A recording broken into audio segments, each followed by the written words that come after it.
Okay, we are live. I just got to get the Twitter stream up. Hold on,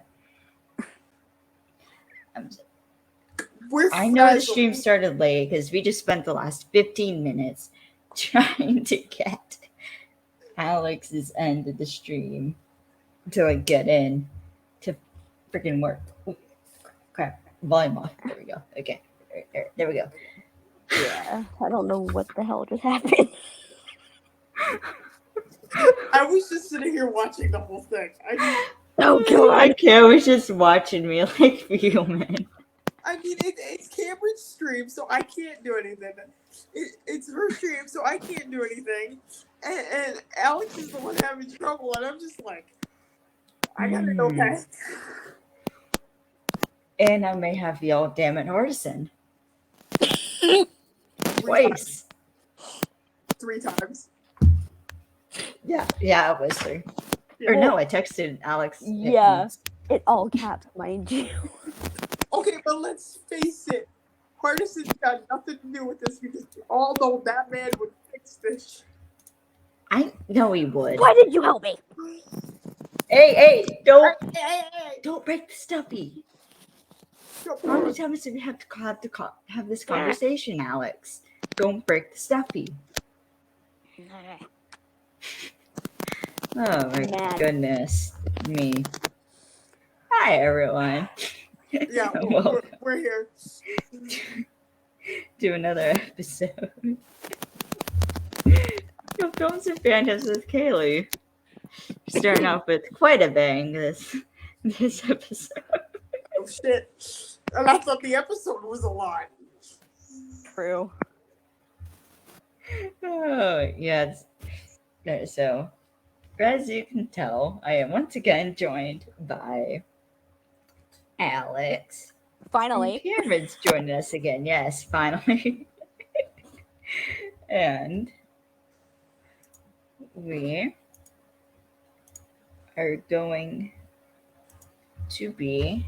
So I'm trying to share the Facebook stream to a chat. Sorry. I'm trying to do 2 things at once here.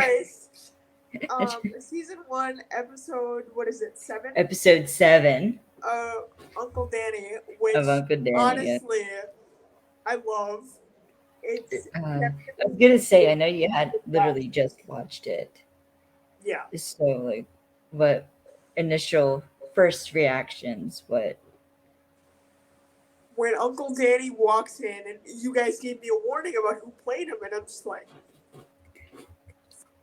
because don't get me wrong, he's a great actor. He is. But all his characters are so freaking annoying. Like, he plays them so well. They're so annoying.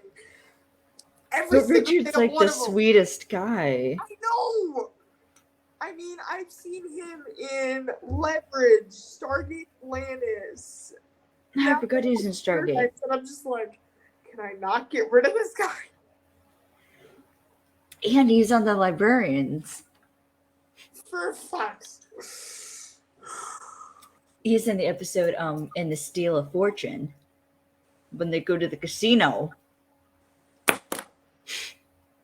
Another bit of irony, because guess what? Today's full of coincidences because today, so it's the 7th. We're talking about the 7th episode of Almost Paradise.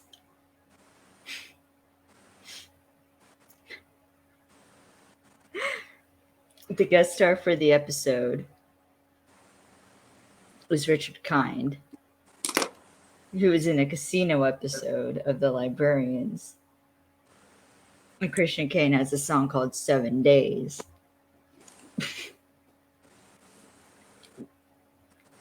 And I remember The Librarians, his character was like working with Fortuna.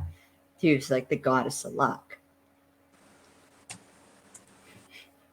Give me a minute. What are you Googling? So I'm really into like the universe and meanings of things that people wouldn't normally realize. And the fact that you just listed off like 3 times we've seen the number 7 surrounding this particular thing. I'm looking up different meanings for said number. And also, you can forget rule number 7. Jesus. Just, That's why you use the damn song in your TikTok. actually, that's not it. But I'll take it. No, you're just obsessed with Christian. That's. Babe, I got 2 posters of it. Well, shit. What? If that ain't something that hits me personally. So, I found. The first thing I found was angel numbers, right? Because that's the most common. Mm-hmm. It says, when you see the number 7, it means that you should turn more to your spirituality. Your angels are sending you a sign that it is time for your spiritual awakening.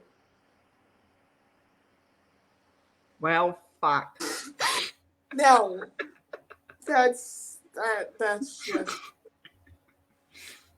just. Oh my god. Can we get into this episode? Yeah, sorry. Okay, let's get into this episode. Hello, everyone. Welcome to another episode of Films and Fantasy with Kaylee. I am joined by Alex and Cameron, and we're off to a bang. So, the episode we're going to be talking about so before we get into the episode we're going to be talking about today, I'd like to thank our parent company, NAFCO.org, our electrical consultants, WestPASystems.com, and also if you want to support the podcast, you can buy a coffee on Ko-Fi at Films and Fandoms. So, yeah, check those out. And now let's get into this episode. So this is season 1, episode 7 of Almost Paradise. The episode titled Uncle Danny. In the episode, a bit of an episode summary, is when Alex Walker's con artist uncle comes to Cebu to try and make amends. Chaos ensues, and Alex finds himself caught between protecting the world from his uncle and protecting his uncle from Kai and Ernesto. And as Alex discovers, a very pissed off mafia leg breaker. So, Why did that literally just sound like something out of Leverage? it kind of is. I mean, yeah, it kind of is. But also, it's kind of fitting, just the chaotic nature of this episode, given what just freaking happened. Very fitting, I must say. The director for this episode is Francis de la Torre. He also, I believe, directed, was it episode 3? Yeah, he also directed Refill Soup for the Soul, which is another very chaotic episode. So Francis must like chaos.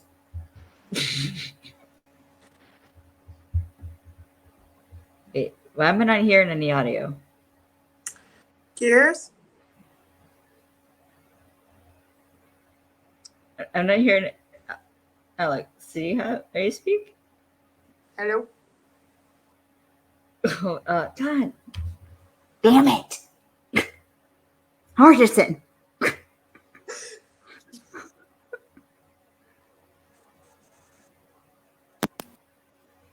Oh my god.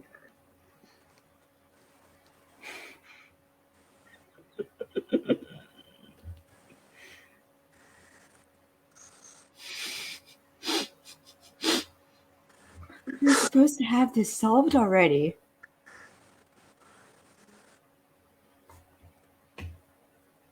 Oh my god.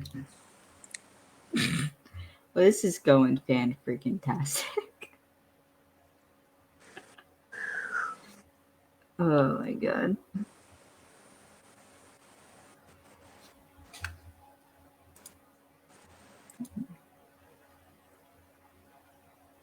Hold on. See, because I'm getting... Wait. Oh, wait. Oh, wait. Did I have you freaking mute? I think I might have accidentally had you mute.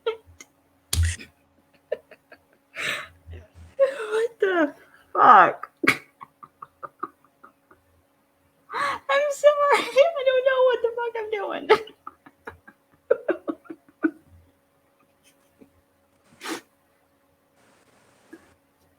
Okay. All right, wait. Let's actually make sure we got audio. Okay. Okay, I can hear you. Pointed at you. I'm sorry. I don't know what happened. I'm sorry. Oh my god. I ain't even drinking alcohol.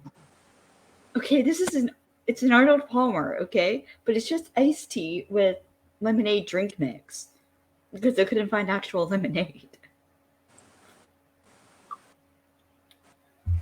I chose an Arnold Palmer because I'm sorry. Alright, so the director for this episode, Francis de la Torre, who directed episode 3, Refill Soup for the Soul. Writers for this episode are Eddie Quintana and Gary Rosen. So we open in Bangkok, Thailand, which we get a little electric entertainment, or it's electric now, cameo on a billboard. I don't know if you noticed. That was kind of cool. It's like, oh, I saw that. There's like the city. Oh my god. I had to back that up twice to catch it. And then I paused and then I had to geek out over it and it was hilarious. And for those of you who are going to go back and rewatch the episode after this or whatever, it's in like the opening shot when they show the skyline, basically. Yeah, it's on a billboard in the cityscape and you'll see it. Or not to miss it. Now that we pointed it out. And we see a guy in a nightclub. His name is Jake, as we find out. I mean, everyone's having a good time, except Jake's having a bit of a rough time at the tables. And he's talking to this guy, Monku, who he's saying how, like, he just needs one more marker and he's got to get even.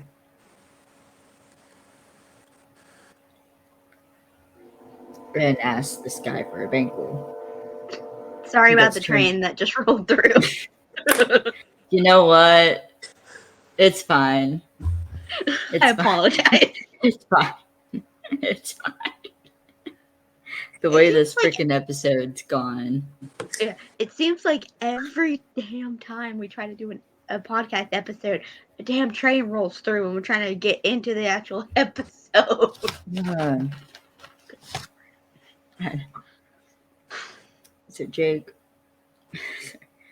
So after Jake gets turned down, he heads to the bathroom.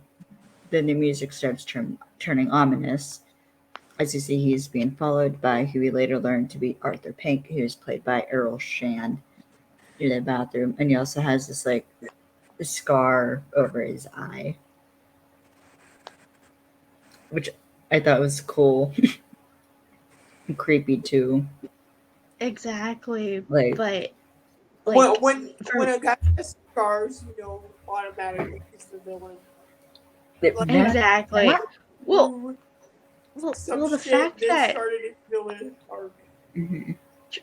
True, but for me, when I saw him like lock eyes with who we find out to be the victim later, it's usually anybody that's following another person. Yeah, I was like, oh, this can't be good. I had a gut feeling. It's like, oh, this can't be good. This is bad. And then I saw the scar. It's like, crap, you're evil. Yeah, so, yeah. Because Arthur follows Jake into the bathroom, and you only get a shot at the door. Like, he goes in, door shuts, but the camera stays on the door. But you hear, like, glass breaking and screams. And screams, yeah, because a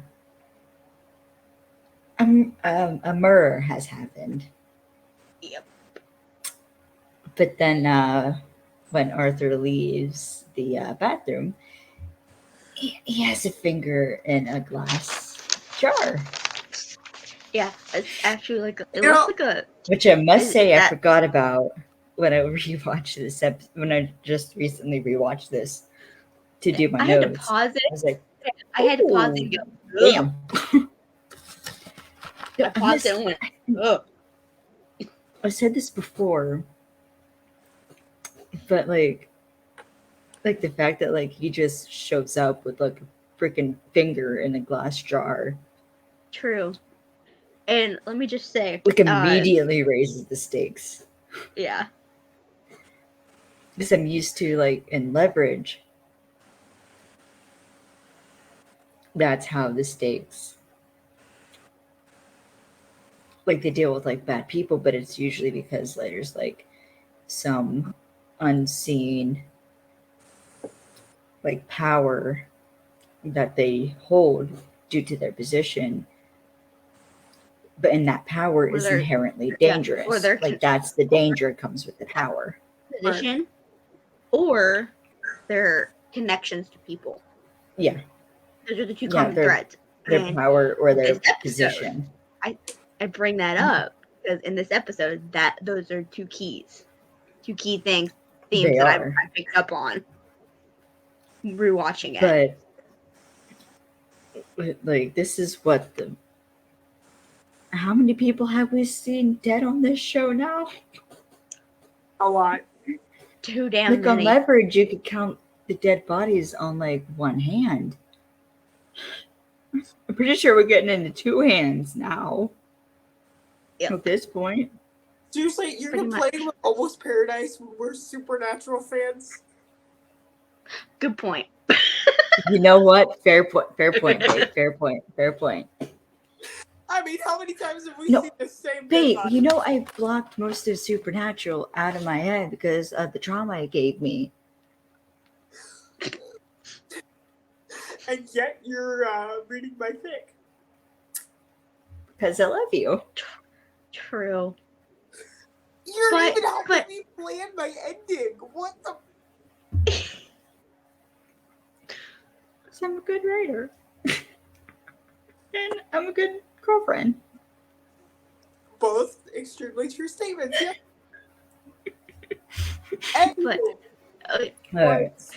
The reason why I'm like drawn to these types of shows is because I have my own trauma, I guess, and I find comfort in people suffering through pain and all of that. I'm like, hey, they feel the way that I do. Hey.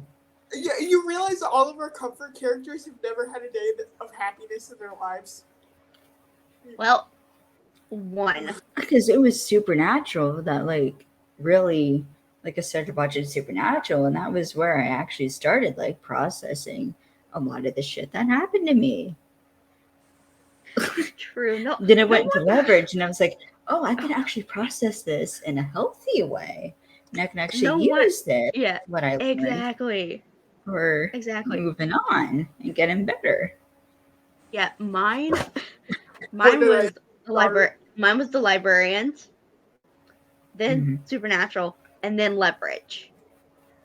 Mine was and they all have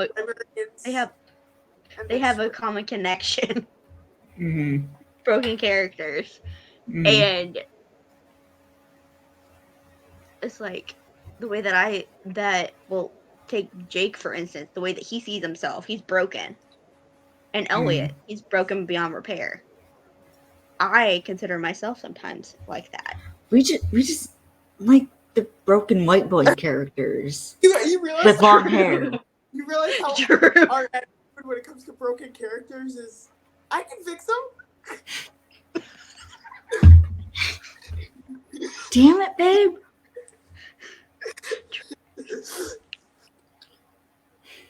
True. I have to agree with that. I mean, that's exactly what I thought when I first saw Elliot. I'm like, shit, he's broken. I can fix him. That was not my first thought when I saw Elliot. Don't even. Mine was more inappropriate. You realize Christian could potentially find these, right? I don't give a damn. I don't give a fuck. I don't care. I don't give a fuck anymore. I don't want to get blocked. I could care less at this point. I don't care. All right, continuing on.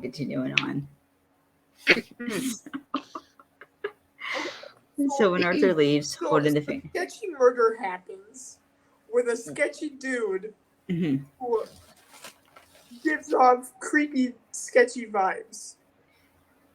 Yeah. So he leaves and gets a phone call, or he answers his phone saying that like it's done, and someone at the other end offers him another job. And you could tell he gets something texted to him because he's looking at his phone, but then it cuts to then he just leaves. You don't actually see what's on the phone.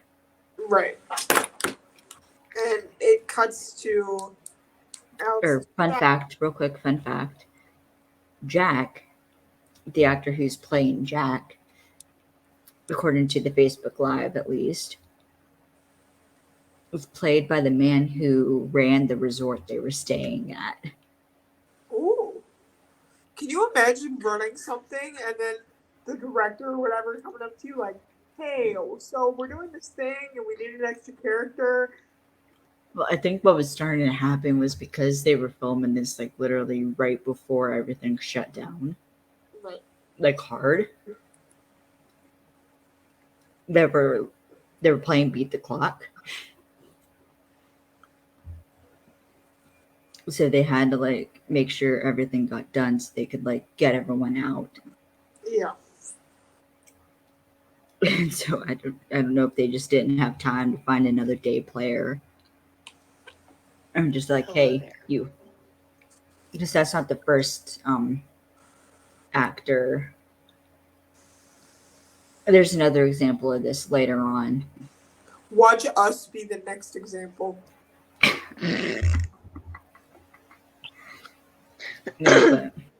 No.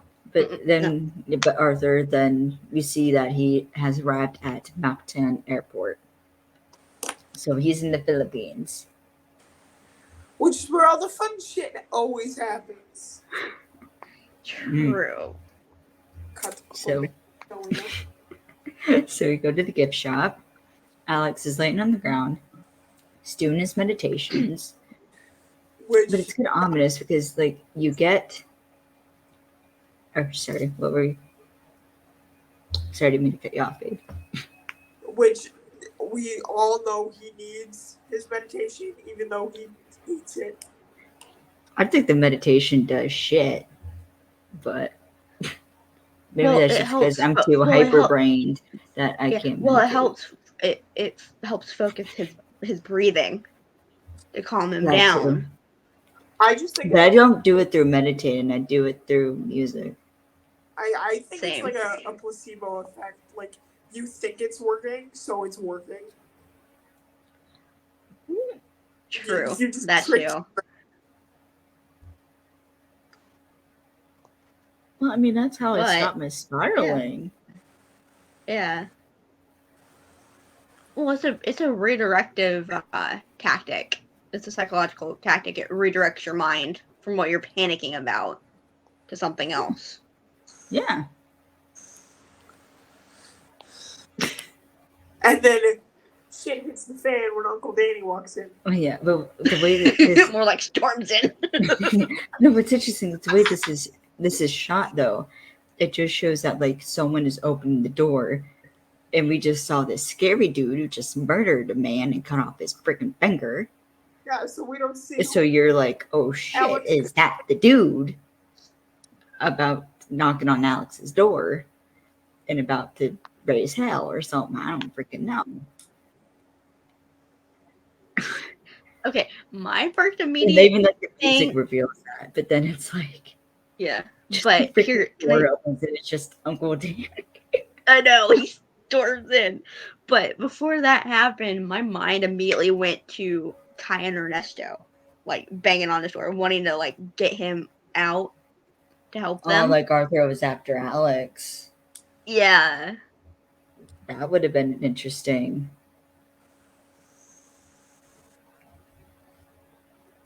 But yeah. No.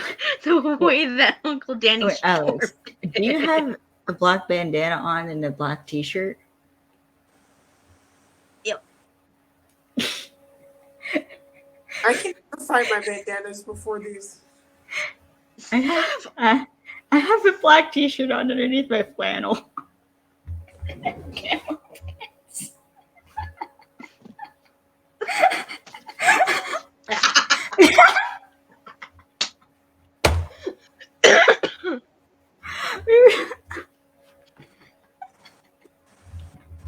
We were freaking talking about this last night.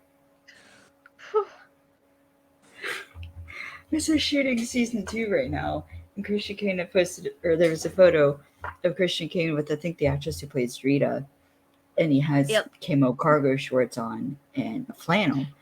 And you were saying that camo and flannel don't go together. And I was like,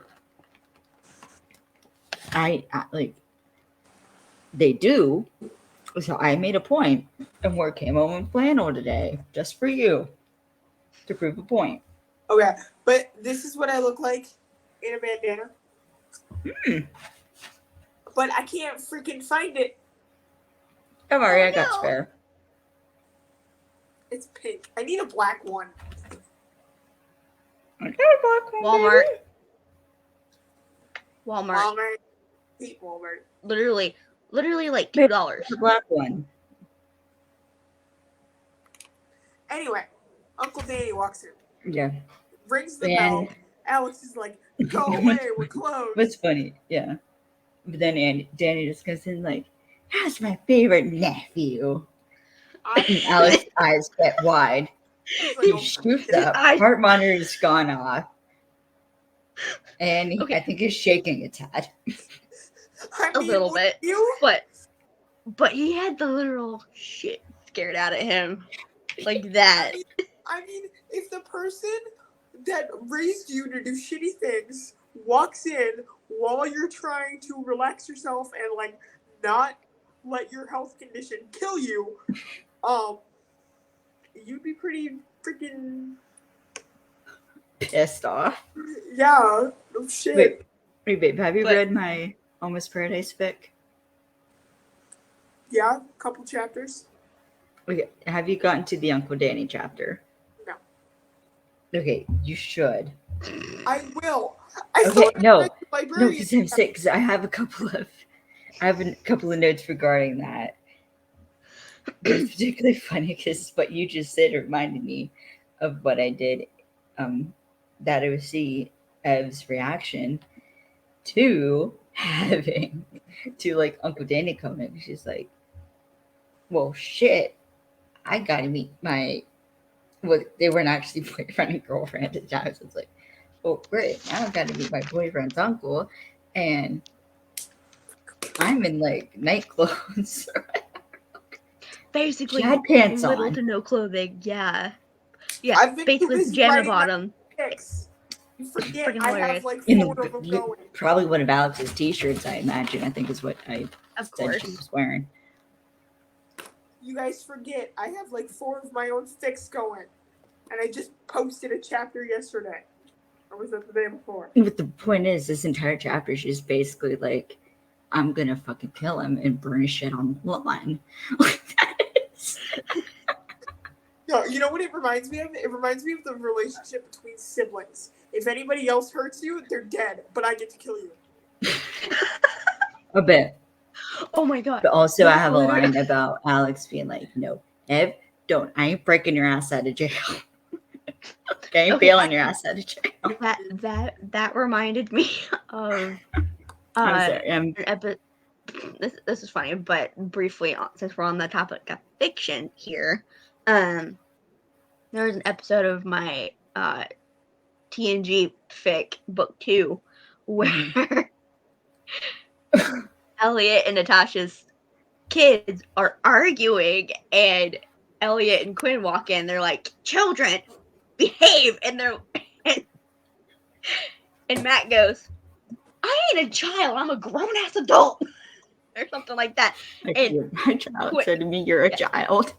Yeah, Quinn bag is like, he says something along the lines of, "Sweetheart, no, you are a child, and you always will be," or something like that. And she just looks at him dead in his eyes and like, "You better run."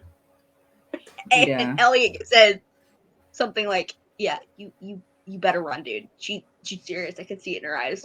That's my look. You better run." And he does. Oh, there's And nothing funnier than the joke of Elliot realizing his daughter's a mini him. Yeah, she sprinted after Quinn, tackling him to the ground, and got him basically in an arm bar, him on the ground, her on top of him, holding him down. He's like, "Okay, I give up." And then she did don't it to question Eli. it, babe. Don't question it. Don't question and then she did it to Eli twice, and to her future husband like 3 times. Or did I just start? Jesus Christ, somebody help. Oh, no, it's okay. Okay, moving on. So, and also it's interesting is like the camera, like, this is actually a very cool camera shot, and this is how they do. So basically, it's the background zooms out as the camera, as it zooms in on Alex's face. And you hear the heart monitor going off. So how they do that, fun fact, film knowledge with Kaylee here. When they have the camera, they pull the zoom, but they pull the camera in. So if this is like you pull in the zoom, and this is like the camera, you pull the zoom so it zooms out, but, or let me back it up. You're doing that, but you're pulling the camera in, so it looks like it's going in opposite directions. So that's really how they film that. But it's really cool to establish that, like, because this is also pointed out in the Facebook Live, is Christian pointed out that Alex is usually offense. He's always playing sort of offense. But this is the first time we've seen him play defense. In a way, like, because he knows Uncle Danny. He knows what Uncle Danny knows. And he knows Uncle Danny knows how to push his buttons. So he's playing defense, so, like, to protect himself. It's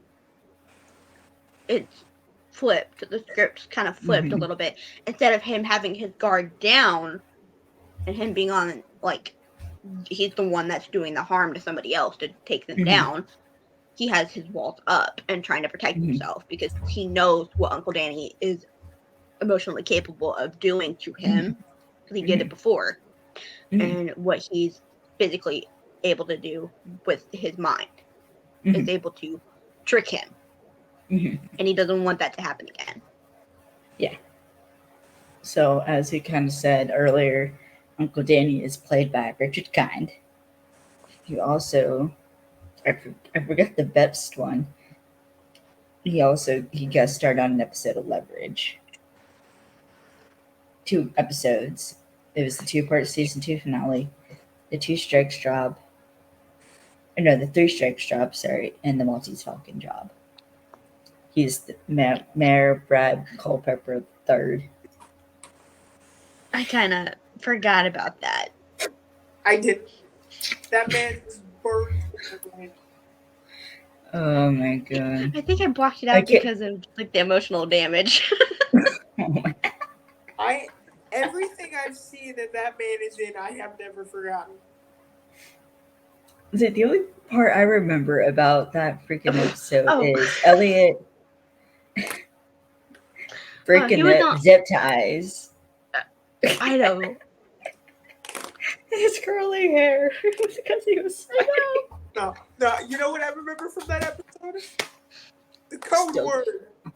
Jabberwocky. It's a wire. He's got a wire.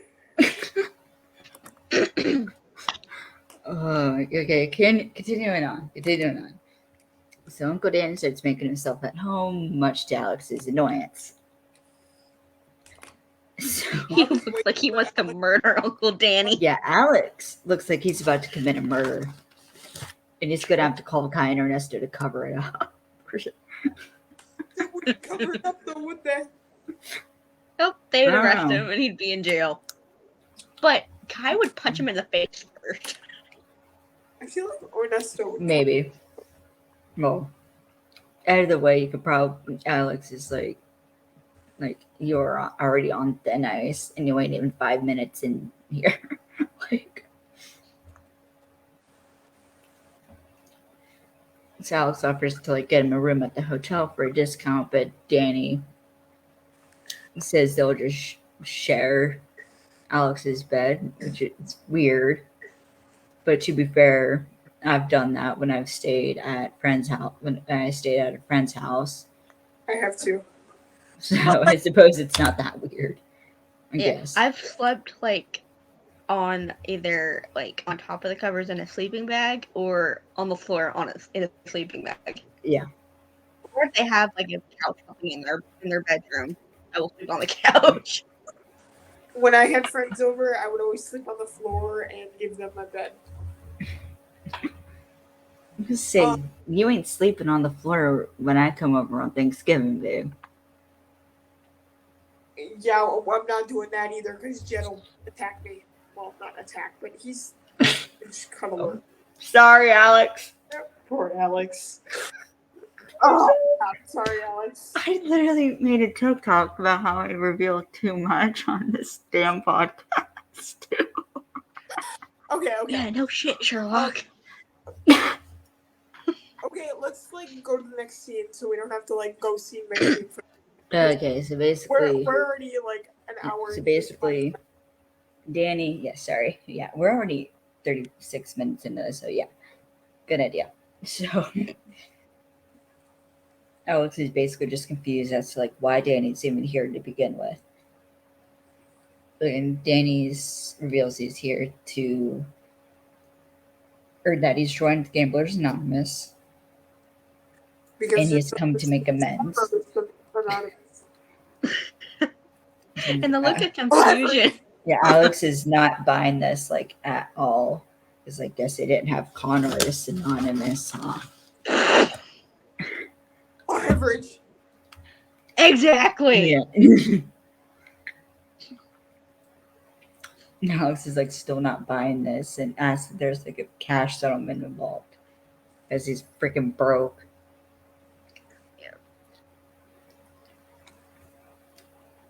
And we find out more about Alex's past, in that Danny taught him everything he knew about how to lie, cheat, and steal, which is how he became like the best undercover DEA agent that they had. Yeah. So much money. It's like, what's that even? Like, what about psychologically? I'll say it again. A kid should not be out criming. Which, of course, I was like, crime is fun. Honestly, like, no! Teach every kid how to do crime. Crime is fun. No. Damn it, Parker. Oh, God damn it, Harrison. Damn it, Parker, this this episode. We're on a roll. I had to.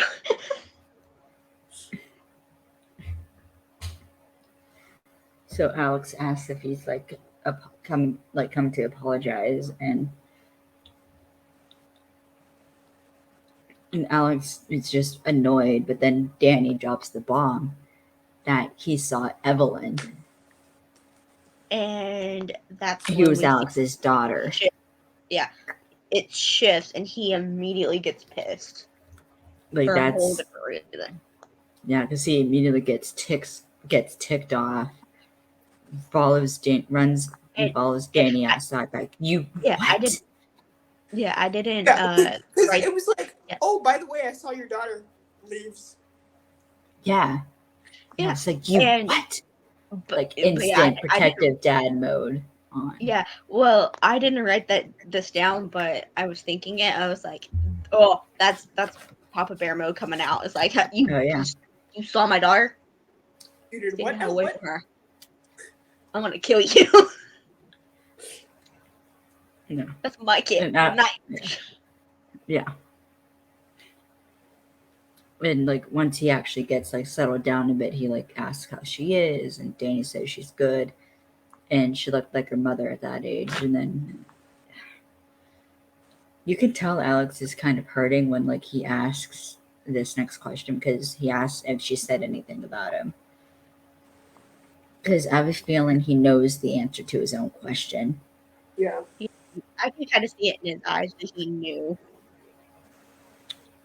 He had a gut feeling. He knew what Danny was going to say.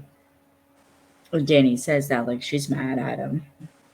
And she thinks that her damage is because of his damage, and which is why Danny has come to make amends, which causes Alex to snip again, like, make amends.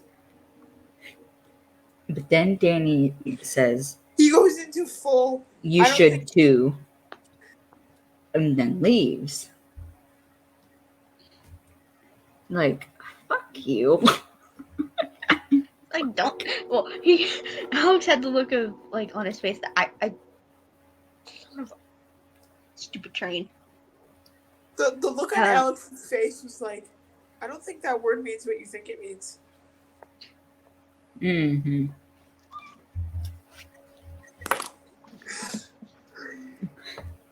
What? What did I miss? I missed something because I was getting a drink. Princess Bride quote, inconceivable. I don't think that word means what you think it means. That's like my favorite movie. I know, I love it. I have never seen Princess Bride. We're watching it. We are watching it. I swear to God, we are watching it. You have to watch it. It's so good. Okay. Don't make me do the thing. Mm-hmm. Alex? What? Behave. Make me.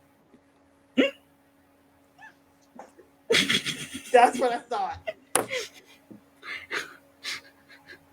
Moving on. But like, you can also see it in Alex's face that, like, he knows Danny's right, and that's why he hates it. Yep. It's because he knows he's right. And they're at a restaurant, and Danny's eating seafood. That leaves. Alex gets I love seafood, but I'm too broke to eat seafood. Same.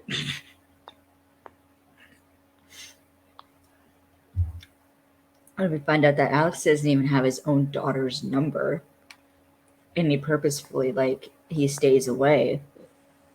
Like, he purposely stays away, and he also sends her money every month. Oh yeah, which is why he's always broke. Yep. Sorry, Jesus Christ. It's like, that's where your money's going. Smart. I send in money every month to her. And Danny's like, I know this is rich coming from me, but money isn't everything. What's funny is the look on Alex's face is like, I know you'd. Crap. Sorry. Alex is like, I know you just say that. I know I did not just hear you say that with a straight face. True. And he also had, like, just the way his body language changed ever so slightly. He's like, I don't believe you. Yeah. You're lying to me. No. Mm-hmm. So Danny leaves, saying he's going to hit some golf balls on the range. And he leaves, but Alex realizes he left him the bill. Which, dick move, you don't do that. Yeah. And he's like, So he tracks down Corey. So he tracks down Corey and finds out that, like, they already made an arrangement, but the seafood tower wasn't, like, covered. So she put it on his utility tabs. His utility tab. But now it looks like he's gonna freaking kill Danny. Yeah, he's got that murderous look in his eye. He's like, I'm gonna kill him. Yes. I'm gonna kill him. Yeah. I don't care if I get a job, I'm gonna kill him. Can we just take a second to appreciate Christian's acting? for this episode. It's his micro expressions that does it. Exactly. Yay! But here's the thing. With the actress who plays Corey and him, those two in a scene together is freaking hilarious. It cracks me up. I love then it. Then we go to this conference room at the police station. Ocampo's heading on assignments, and Ernesto comes over with coffee and sits beside Kai, and she's complaining because she thinks that Ocampo has no respect for her because like they're not getting assigned good cases. And Kai's like, if you had another partner, you'd be getting real assignments. And Ernesto's like, they're all real assignments, Kai. Which is exactly what because I've even told that in like theater, like there's no small parts. Yeah, it's one piece to the giant picture. Yeah. But yeah. So Ocampo assigns Kai and Ernesto a counterfeiting case. Or a counterfeit currency case, basically. Someone's passing phony money through the resort. But Ernesto goes to get the file, and you can tell that Kai's upset. So back at the gift shop, Alex is selling some sunscreen to an English woman, and he sort of like upcharges her a bit on the sunscreen. A lot. Oh, God. Man needs money. His uncle's in town making him broke. Even more broke. Then Danny comes out saying that like Alex is all out of hot water. This woman who buys the sunscreen was actually Sam Rochelle's and Christian Kane's dive instructor. But I think this is another scenario where they were like running on the time crunch. They're like, hey, can you quickly do this little bit so we can do this scene? Kind of thing. Yeah. Anyways, so Danny's gonna head to the golf course to play Kaluki with some friends he met. Now he's like, oh, Kaluki. No, it's like, or Danny's like it's not for money, just conviviality. Yeah, okay. And Danny offers to have Alex come, but he declines. And then he just looks back at Alex like, honey, it's good to see you. And it's no problem if you're staying here. And Alex like, no, Uncle Danny, it's fine. It's smelling. But then he's immediately on the phone with Dr. Mattel like, it is a huge problem. Which I find hilarious. He's like fed up at this point, way past fed up. He's like, I'm done. I can't. No, Dr. Mattel's like, and this could be a good thing. There for what? Maybe a couple hours? A couple hours at tops, yeah. Uncle Danny reminds me of a toddler on a sugar rush. Yes. Yeah, and then the doctor was like, oh, this should be a good thing. You know, you can reconnect and start healing. I was like, it's not really Danny's thing. Like, it's making trouble. His thing is making trouble. And, like, he blamed him for a lot of his problems. Doctor was like, we talked about this. When you blame, you just re-injure yourself. And Alex says, like, well, there's a lot of blame do go around. But sees Ernesto and Kai come up, so he hangs up, stating that he has customers. Liar. Which, let me tell you, that freaking blame thing. You know what? Sometimes you just gotta blame somebody for your problems. Exactly. Yeah, like the person that caused your problems in the first place. That's probably why I have daddy issues. Because I blame all my problems on my brother.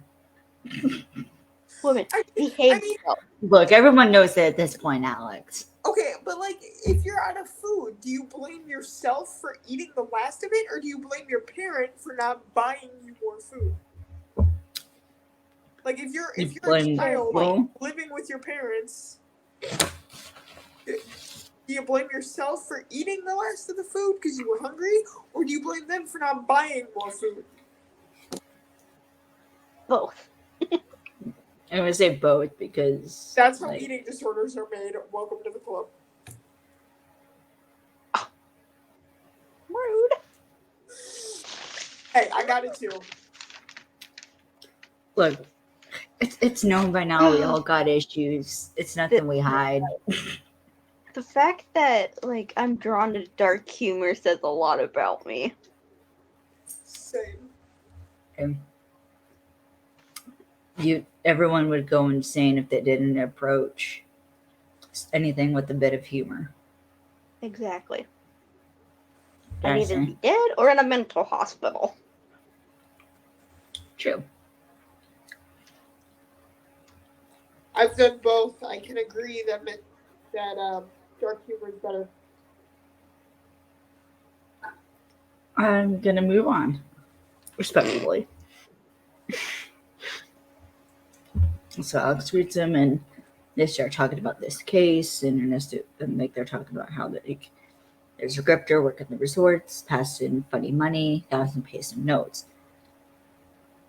And you can see Alex in his head is immediately he's like doing the timetable in his head.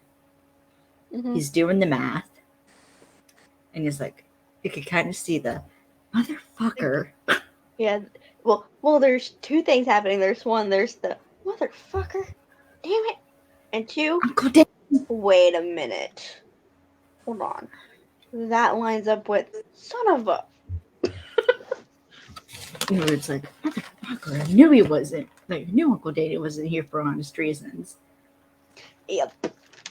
Yeah. Point is, Alex immediately knows that Danny has to do with this. So he tells him. And I also wrote down the grifter. It's Uncle Danny. Yeah. And Alex knows this right off the bat. Yep. But he asks for any lead subscriptions, causes they have none because they're still in the legwork stage. So Alex offers to have his eyes peeled and ears open, and they say their goodbyes and leave. So then once they leave, Alex starts inspecting Danny's golf bag. Which and he finds that was actually really smart that he starts there, because nobody would ever think of doing that. Because he first searches the pockets, even searches inside where the clubs go, doesn't find anything. Then he starts tapping because it's a hard case. So he starts tapping on the bottom and hears that it's hollow, which is where Danny stores his money. Yep, and he lays it on the bed and opens the bottom part of it. Yeah. It's a secret compartment. And then he takes the money, the fake money, and leaves. Yep. And Danny's shooting the shit with his new friends. Quote unquote friends. Yeah. He's telling a funny story. After nobody is really your friend. Sophie. What? Okay, fair. But I mean, come on. You just see then Alex. You just see Alex then come up to Danny, lean in his ear, and it's I need to talk to you. And Danny excuses himself and leaves with Alex, which I was honestly expecting, and would have been hilarious as hell had they done this. Bring your ass. Bring your ass here. Oh, because I love that scene in The Office job. That is seriously my favorite scene in The Office job, and it makes me laugh every damn time. Is when the filmmaker is being creepy to Parker, and Harrison and Elliot stop their old married couple bitching for that one moment, and both yell, Yes. So Parker can steal his wallet because they know that their girl likes stealing shit from people's wallets. But here's the thing. When he did that, the way that he leaned over and put his hand on his shoulder, and the way that he angry whispered, I was like, oh, it's kind of cute. Mm-hmm. Why am I here? And totally did not make anything of me. So moving on. But okay, I have to say something else. It just popped in my head. It's like with the Marshall. He's like, why teddy bear? It's like, because you're cute when you're angry. You're cute when he's angry. Because he is. He's adorable when he's mad. And boy, does he get mad. I know. Because, like, they're going to the side and they're kind of whispering, and Danny's like, you're jumping to conclusions based on nothing. Danny's like, well, if by nothing you mean life intuition or life experience, then yeah. Or the local cop showing up. He is, like, shaking in his boots right now. No, it's Converse. Where's Converse? Yeah, his hands are shaking uncontrollably because he's so pissed. And he's like, I don't know anything about Connor, but I'm like, I'm the victim here. Yeah, but he also like reveals that he switched his money out with some guy at the airport, and that's the guy the cops are after now. Because it's like, you always have an excuse, you always have an explanation. Danny argues that a guilty person doesn't have an explanation and asks if his money's no good anymore. Which guilty people do have an explanation. It's called a motive. True.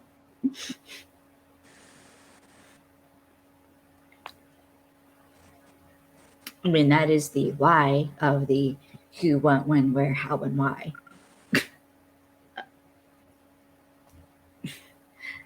So then this older guy that Danny's playing with yells that it's his deal. So Alex is like, then why are you hiding in the bottom of your golf bag? Danny's like, because that's where I keep my travel money. Alex is like, you're lying. Like, do you even have any real money on you at all? And Danny's like, no. Yes, a little American.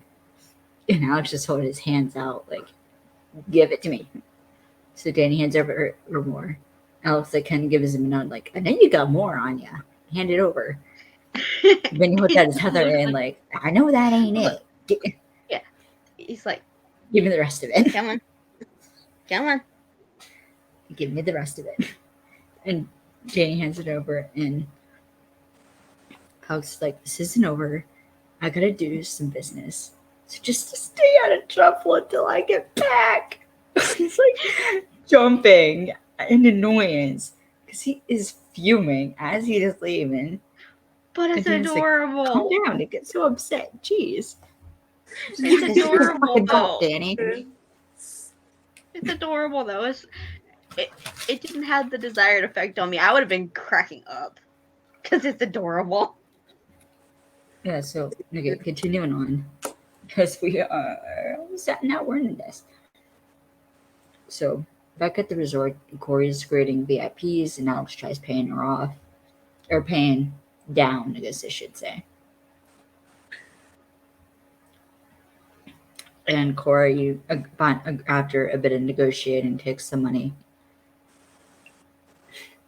It's funny, she like takes the money, stuffs it in her bra, and it just creates more, and Alex just looks away. Yep.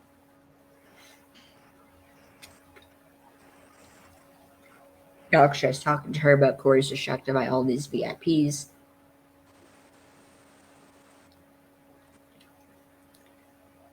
And Corey reveals to Alex that like the VIPs are the Yi family from Singapore, and they're being like the typical douchey rich people, like wanting to buy all the sweets, and they're causing a traffic jam in the marina with all their yachts.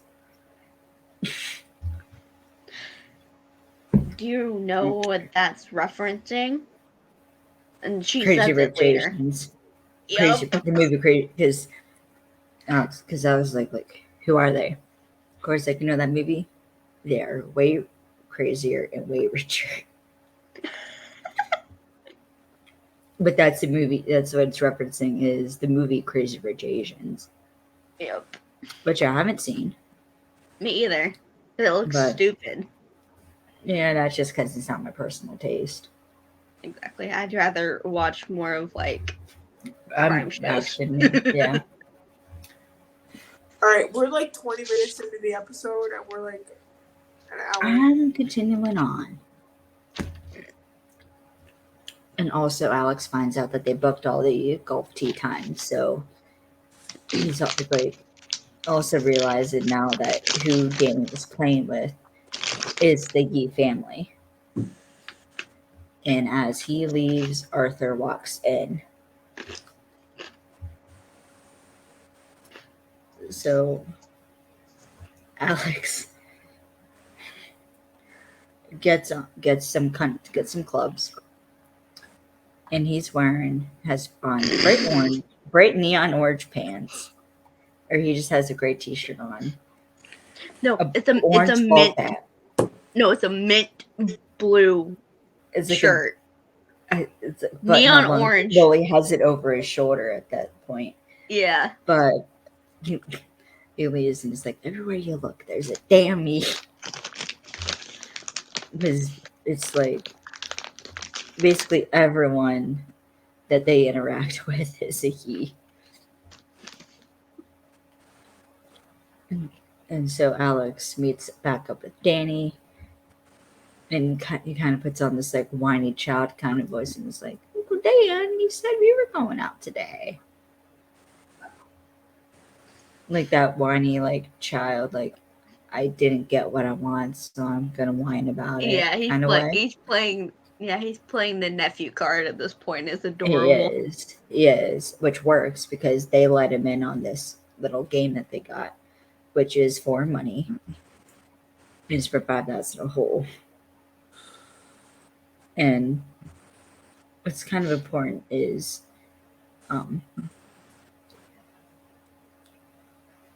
Alex like thinks it's like 5,000 pesos a hole, but as the younger he explains, it's like the currency rate's 1-to-1, so American Singapore dollars, it doesn't matter. And they share a look and then they leave.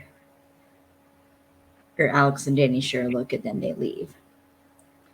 So, okay.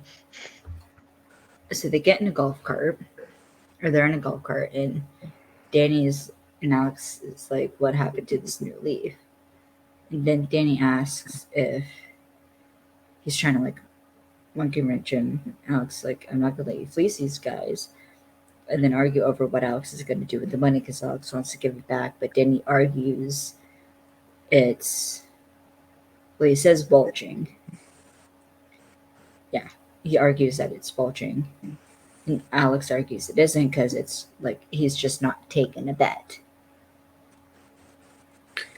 Danny's like, well, it's not in the spirit of the game. And I'm pretty sure bulging's a slur. And Alex is like, who? Welsh. Which, okay, the same vibe that we get with Alex and Danny is the same thing we get with Jacob Stone and Ezekiel in Librarians. Yeah. And also and freaking Elliot. And Hart. Yeah, a bit, but so I actually did some research because like I heard that line, I was like, okay, hey, before you get into the research that you did, yeah. Can I mention the little note that I have about the golf outfit real quick? Mm-hmm. Like he got threw up on by a freaking highlighter. Oh, I will never not unsee that now. It's bad, guys. It's bad. It's horrible. It's bad. Sorry, Christian, but I love you. I love you. Don't hate me. We love him, but that boy cannot be allowed to dress himself.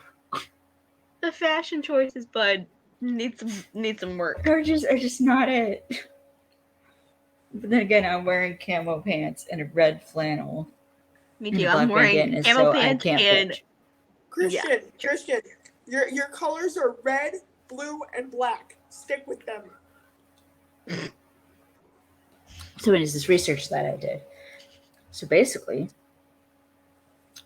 poaching did kind of start out as an insult to Welsh people during the 1860s in horse racing circles, because in those days the English didn't really trust the Welsh, and it's based on the Old English word for Welsh, like Welsh, which meant foreigner or slave, which is ironic given that the Welsh were the actual natives of the land.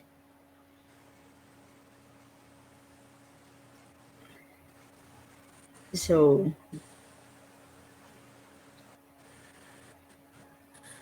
yeah, it was interesting to do my research on that, because it kind of led to a debate. Because I was like, did I like is this a term that we should be using now, if it has this negative connotation of distrusting of native. So ultimately, I think it's with other words that have a similar story behind them. It's probably best not to use them unless you're part of that group and you understand the history behind it.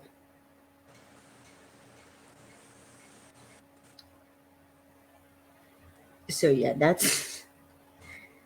but I kind of had a whole philosophical debate with myself over this when I did the research. So yeah. Carrying on. So they start playing golf, and Alex immediately calls Danny out and trying to switch the balls out.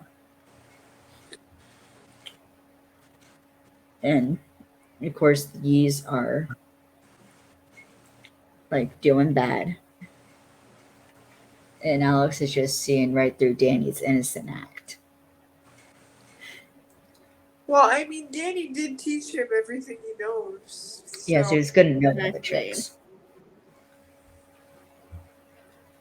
And Alex and Danny go back in the golf cart, and Alex is immediately on Danny, asking what he did to the ball. Danny says nothing, but they could do this together. What's funny is Alex sets Danny up here, because he starts saying how they can grip to these guys. And Danny's this is it's a great idea. And Alex is it's a terrible idea. You're a terrible person.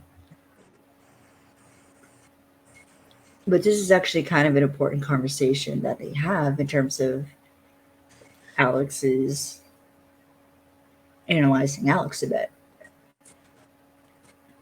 Is Danny says that you of all people know that I'm not a terrible person. And Alex is don't give me that Robin Hood speech. Behind every great fortune is a crime. You've been telling me that ever since I was a kid. And it's revealed that Danny took Alex in where he had nowhere else to go. And that didn't make him a terrible person, but not a perfect person.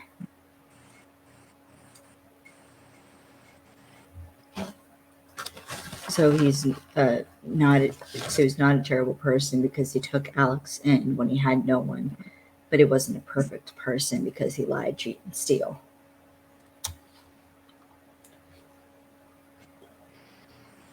So we cut to Kai and Ernesto talking to a lady at the same country club that Alex was in, and then discover more phony money, and they get a description from the desk worker as a tall Australian man with blonde hair.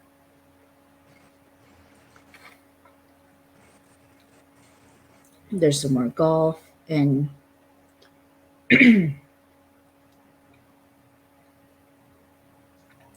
but Arthur's also watching them from a hotel. Oh my god. Sorry, this happened last time.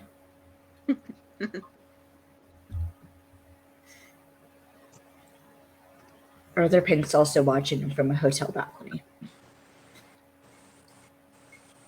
So they're all heading to like the last few holes. And it's about even, though Alex is up by 10,000. The next hole is worth $220,000.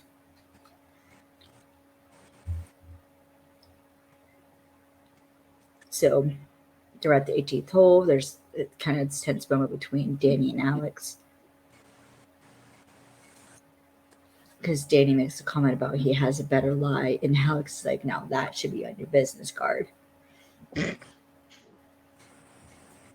And the younger Yi makes it.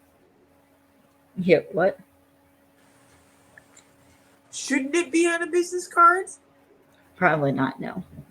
No. Depending on what you want to do for work. Fair enough. But anyways, the younger Yi has a good shot, and Alex starts getting a bit nervous because like they'll both be in trouble. And so Danny gets quit thinking, knocks the ball, and is like, like geez, like the ball moves, like it's a two-stroke penalty. But older Yi lets it slide, and Danny, I think, switches out the balls. Yep. Because I could see it when he like grabbed it, which that's my leverage brain. I was like, okay, switch is happening. There it is. Yeah.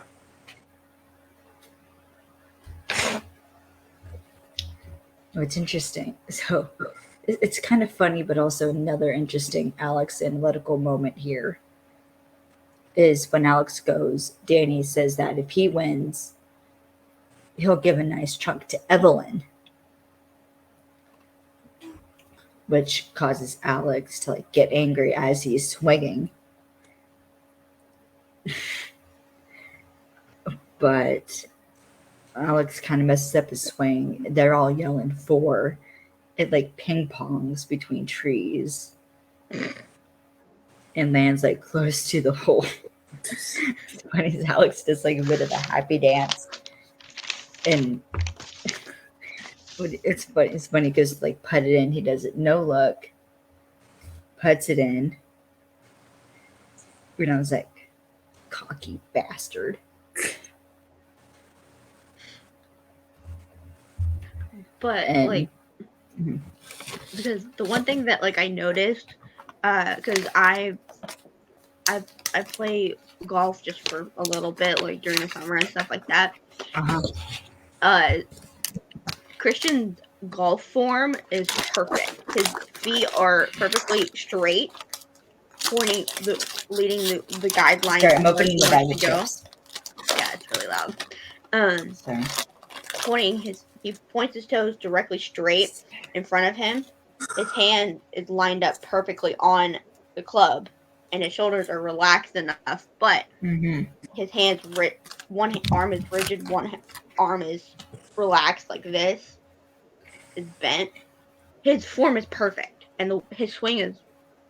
He keeps his head down until his club is behind him, and then he looks up. And that's what you're supposed to do. That's the hardest thing to get down when you're playing golf. Yeah, I tried. I suck at it. My mom had an ex-fiance who was a golfer, and he tried teaching me, but I could never get it down. For me, it's the grip. The grip on the golf club is the hardest part. Everything else came more naturally. After my lower back's basically fused, so I couldn't put the form. Babe, you're making me hungry. I'm gonna go get some food. Sorry. I didn't mean to make you hungry. I'll be back. But yeah, I was really impressed. But this goes to show you that, yeah, Christian and Richard Kane both know how to golf, and they had fun doing this. Mm-hmm. I mean, I would have too, because who wouldn't have had fun playing golf with freaking Christian Kane and Richard Kane?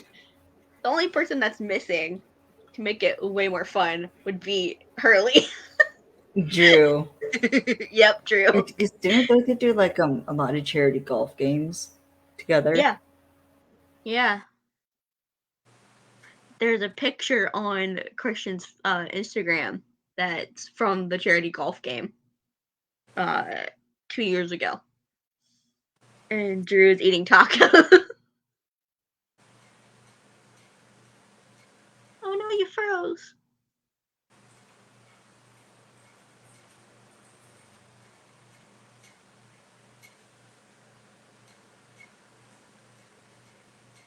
Kaylee. You froze for like... Damn it, Artisan!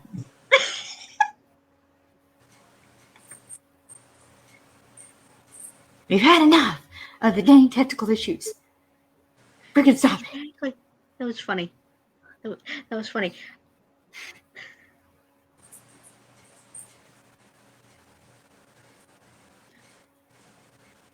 Okay. So I'm just gonna keep going on so we're not behind. So okay. Basically Alex doesn't take the bet, or he tries declining the bet, but the East kind of get offended as they don't want to like back down on a bet. Yeah. So but if Alex doesn't accept it, it goes to Danny. So Alex accepts it. And he pays in Singapore money, which becomes relevant later. Like, what'd you get, babe? Ice cream, pretzels, chocolate. Okay, Parker. Her favorite things. Chocolate, ice cream, and pretzels. Yep. Dang it, now I want pretzels. I gotta stay awake somehow. I mean, I don't have any. Damn brain. Okay. So. Then Alex gets caught over by Ernesto, so he tells Danny to go to the gift shop and leaves. So as they're walking to meet with Kai, or they go to meet with Kai, which Kai is amused by Alex's outfit. I mean, yeah. I want to know how Sam kept a straight face. Honestly. I'm not sure she did. I don't think she did either. I bet when he first walked up, she probably broke character and was laughing. I mean, I would have been too. Like, I would have been on the ground. Yeah, like, I would have been on the ground. Man. True. I would have been on the ground laughing. I would have been too. So hard that I was crying, and he'd just be standing over me like, "Get your ass up." He'd be like, "Make me." Nope. Nope. I can't. And I'd be laughing at you. Yep, I'd be like, "Walk away, Chris. Walk away. I can't do this." So basically, during this conversation that they have, Kai reveals to Alex that the description they got was of a white man, a white 6'2" middle-aged Australian man with the mustache and blonde hair. And then Alex is like, "Oh, it shouldn't be too hard to find." And Kai's like, "Oh no, we'll find him," which kind of sounds like a threat. And also a challenge too, a little bit. It's a little bit of both. Mm-hmm. So Alex leaves. Then back at the gift shop, Danny's discovering that most of this money that he's counting is counterfeit, but he's doing it by wetting his fingers and rubbing it over the money, and the ink's rubbing off. So Alex comes in. He's silent. Immediately searches Danny's bag and finds a blonde wig.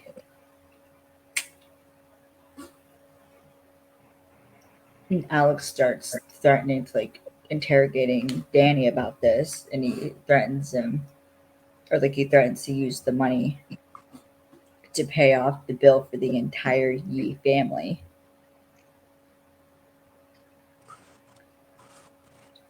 And then Danny finally admits that he's in trouble and he got sideways with some, Yeah, basically and Alex isn't really buying it at this point. He's like, I don't believe he's not buying any of this, basically. Yeah. Danny says that he got sideways with someone in Philly, someone connected, and he owes him big, and he didn't know, and there was a contract out on him, and he didn't know what to do, so he ran. And the money is his only chance to buy his life back. And Alex accuses him of lying and leaves and tells him that he wants him gone when he gets back.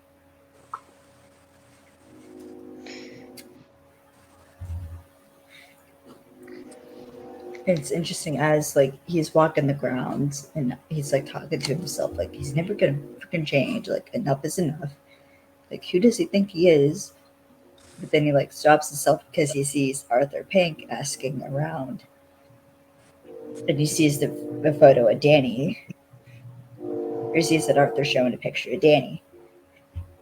So Alex immediately heads back to the gift shop where Danny's pasting on the porch, or the deck thing.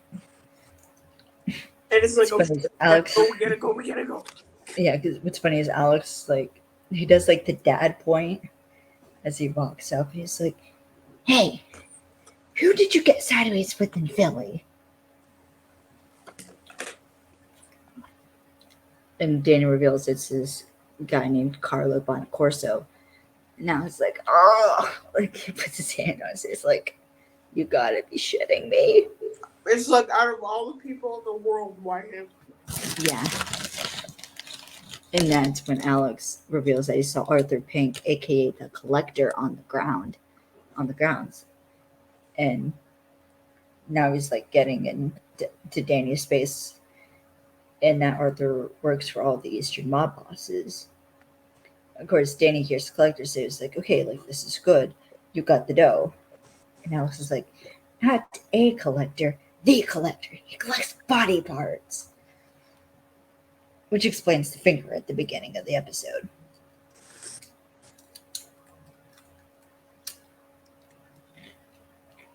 Danny's saying he's got to get his bag, but Alex. The wedding job, the butcher. Oh, the butcher. Yeah. Oh, yeah.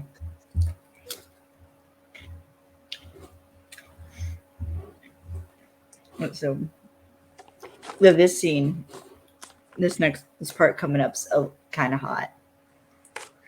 Because Alex is no, we don't have time. We got to grab you. We got to get you out of here first thing smoking. What he does is he kicks the bag out of the door that's propping it open, then kicks the door shut, grabs Danny and goes. Just let's go. Yeah. But it's just him kicking the bag. I was oh damn. That was impressive, not gonna lie. Easy there, babe. I'm right here. Sorry, babe. So they're walking the grounds, and Danny's oh, hell with it. And just he sits down, and I was well, what are you doing? And Dan says, no use running, it's a contract, they'll find him. And he is a brave man, but the time's come for him to plant his feet and stand firm and make a point about who he is and what he believes in. And it's at this moment that Alex has a moment of realization and says, are you fucking kidding me? Because Alex reveals that the quote is from Pat Riley. And what it really means is Alex has to plant his feet and stand firm. because Alex knows that Danny's plan was like he got in touch with Bonacorso. Like he owed Bonacorso a lot of money, and he sent the collector, so he thought he'd lead him to Alex, and that Alex would kill him for it. I mean, I'm sorry, I have to say this line because Danny immediately, like, his face lights up, like, what's up? It's like no, no, like, get your ass up. This is where like, no, bring your ass. Like the hopeful grin was hilarious. It was just so funny. Like, what's up? No. But so Pat Riley is the president of the Miami Heat, where the quote comes from. They were originally, I thought they were talking about Pat Riley. He was a business partner of Clark Collins, the inventor of the perfect putter, which is stolen by a golf company. Oh no. God fucking damn it. Oh my god. I'm gonna have to name this episode freaking technical glitches for fuck's sake. Oh boy. So basically, I talk about this in the golf drop episode of Let's Go Steal podcast because it was my heist light. There's a book written about this whole scandal with the Callaway Golf Company and who stole the design or who stole the perfect putter from Clark Collins. And yeah, so that's when I heard Pat Riley. That's who I originally thought they were talking about. But when I actually looked up who said the quote, it was the Pat Riley. That's the president of the Miami Heat. Hold on, guys. Where's my mouse? There it is. Oh my god.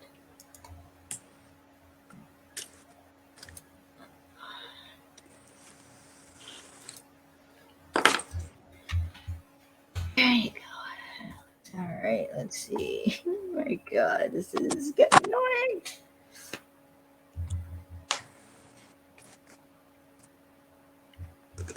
Okay. Hang on. Let's see.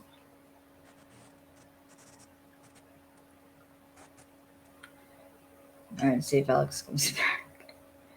Yeah, anyways, Clark Collins and Pat Riley lost their suite because Callaway bought their lawyers. So yeah. So that would be an interesting leverage episode, just saying.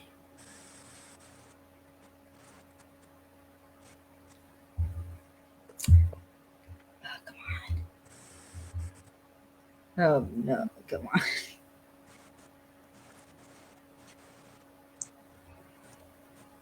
Come on. All right, I'm just continuing on. So basically, when Alex says, like, got in Dutch with Bonacorso, like the phrase, like, go in Dutch, originated in the Anglo-Dutch Wars in the 1600s and was a British insult to splitting, like, the bill back in those times. Oh, for fuck's sake.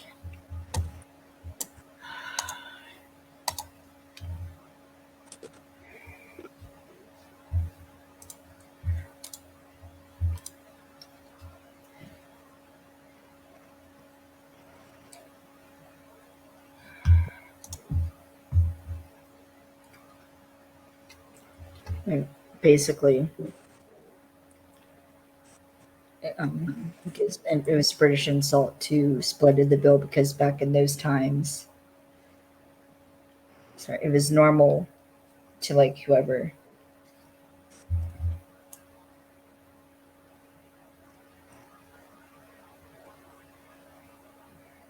trying to deal with technical difficulties and sorry. For fuck's sake.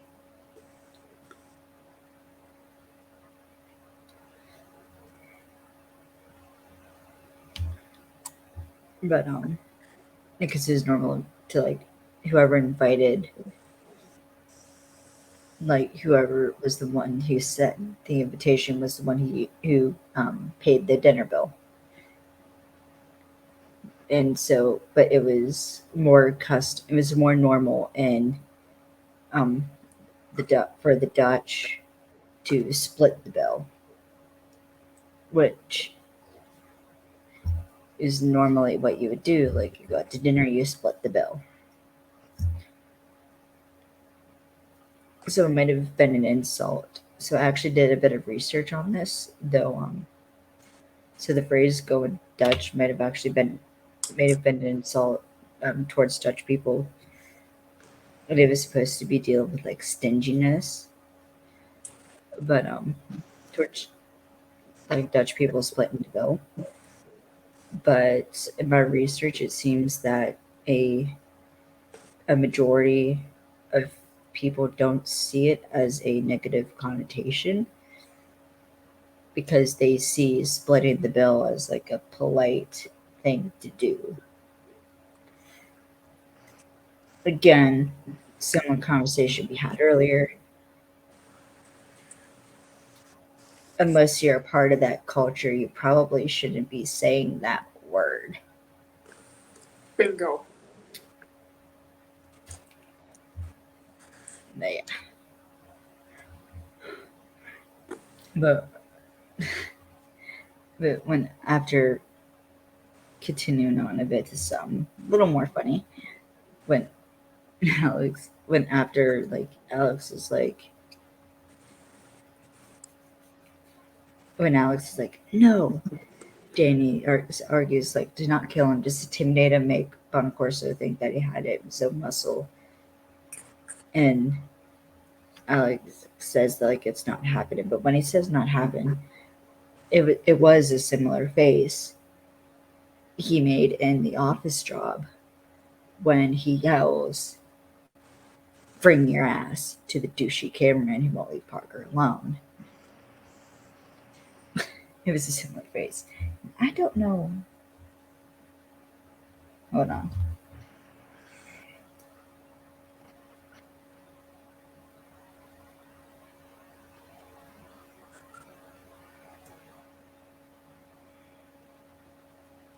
Hold on, we're still trying to figure this damn thing out.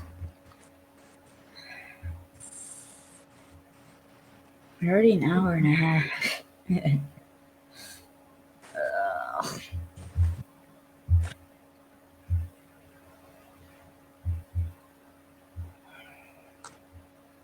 Honestly, I don't know why we're having so many technical issues.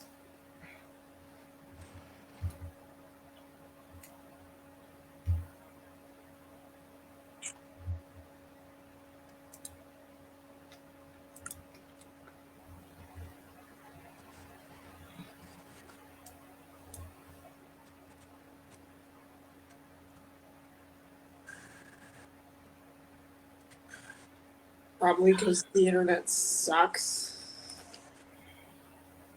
Yeah. So I'm just gonna continue on because I got work tomorrow, so I can't. And we're already like an hour and a half into this, so we need to keep moving. And we'll just catch Alex up when she gets in. So also not too far away. For fuck's sake.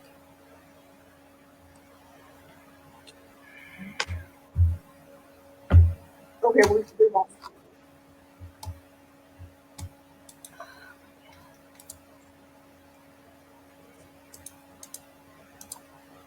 Let me try this.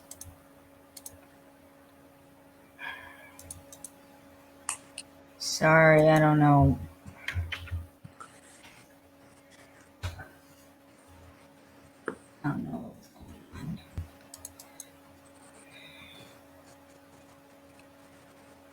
I know it's gone. So, anyways, Ernesto and Kai are talking to like the older, younger Yi. Alex takes standing in the resort and sees Arthur sit behind in a cleaning closet. And Alex will then stay put until the coast is clear and to not leave the room. For fuck's sake. Breathe. Oh, it's just pissing me off.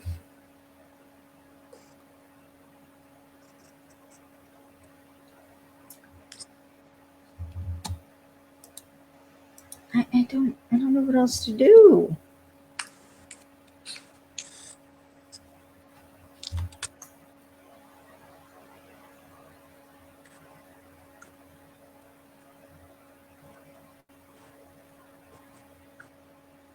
What else to do? I don't know what else to do. It's okay. We can just finish. Yeah, I know. I just feel bad doing it without Alex. I know. We'll see if we'll keep going, but I'll see if.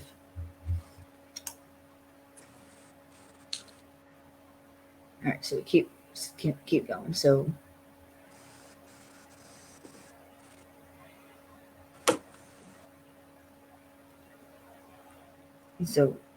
Alex goes to try, and I believe he's trying to like track down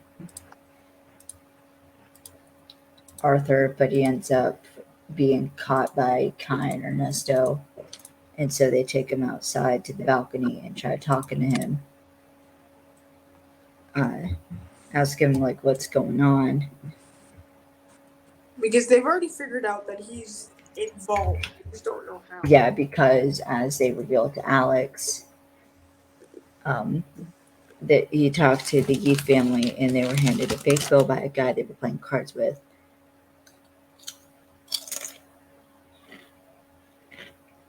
Now the two older Yis lost a bundle in a golf game. And they thought the two guys they were playing with could pay because they had a roll of crisp new bills. And Ernesto reveals one of the guys matched the description without the blonde hair or Australian accent, but the other one was Alex. But then Alex's monitor goes off, giving away that he's lying because he trespassed enough as being weird. So Ernesto finds some money in the pouch that Alex had stuffed in his waistband, like the waist of his pants. Which, that is the stupidest place to hide something. It is. And like they ask Alex what's going on, and Alex is saying like, I'll tell you later. Like, you just need to trust me. I'll fill you in later. And Alex ends up in the back of the police cruiser. Because since when do they ever trust him? Yeah. Well, it's not even that. It's just like he ain't in handcuffs, but like you could tell Alex is upset at himself. And he's also upset. Like Kai and Ernesto are disappointed, but like, Alex is upset at himself because he knows he betrayed their trust. And he knows that like he is actively screwing them over again.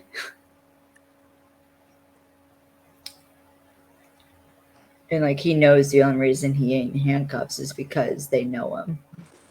And they're trying to like give him a way out. And to like do the right thing. Yeah. Yeah. And so Alex is in the interrogation room. And Ernesto warns Alex to like not, because it's at night. It's almost nighttime now. And Ernesto warns Alex to not make them keep him there all night. And Alex tries saying that like it's hard to explain, but the note proves that he was going to give it back. And Kai's like, oh, like you're going to give it back, all right. Then this is like, but we need to know who your buddy is. And basically Kai's like, you're now an accessory now. Oh yeah, that's bad. Yeah. And Alex just asks if he can talk to Ernesto, who he calls E, which I thought was like interesting that he used like a nickname instead of saying like his full name. As like Ernesto is the one who understands the issues of male loyalty, which I agree with. That guy is really hard to talk to. He is. But I agree with Kai, and that is the single worst reason in history for anything.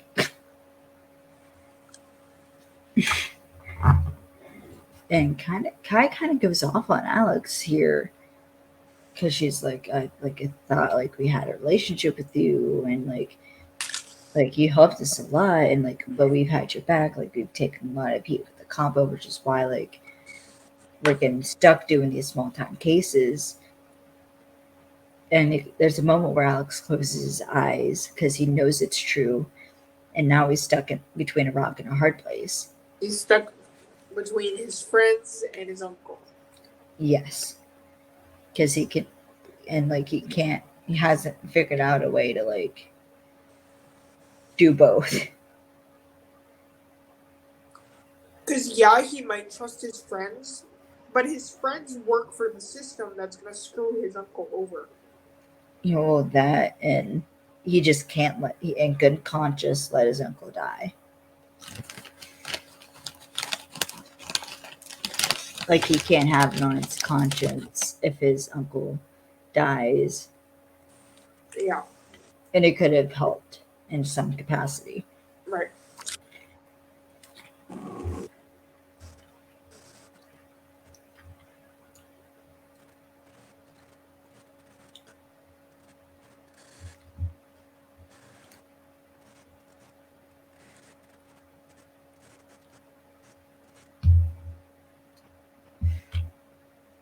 So, but then Kai is like, this isn't a small time case anymore, which immediately piques Alex's interest, and it's like, say that again. And apparently Alex still can't get back in.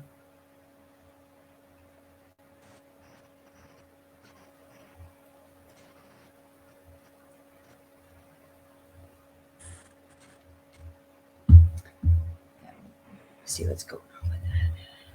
It's pissing me off. Alright, so it's now set up, and Danny has fallen asleep in the cleaning closet. So he goes to find an exit, but Arthur finds him and has a gun pointed at Danny.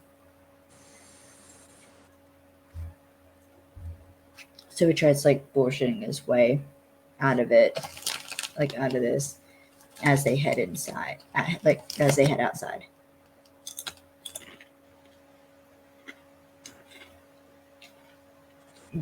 And like Danny tries paying Arthur off basically.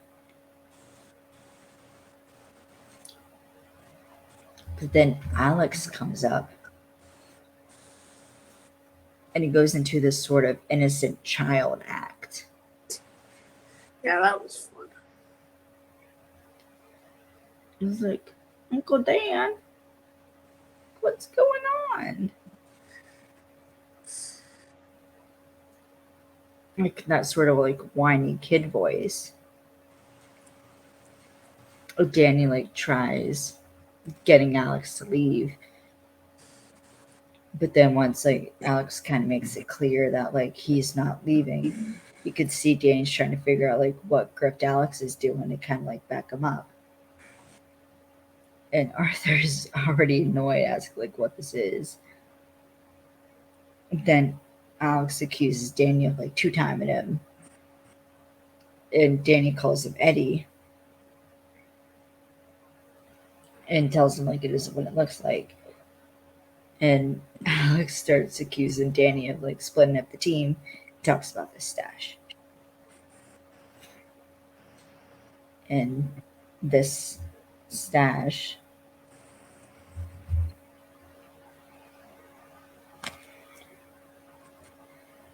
Alex still trying to get in? Yep.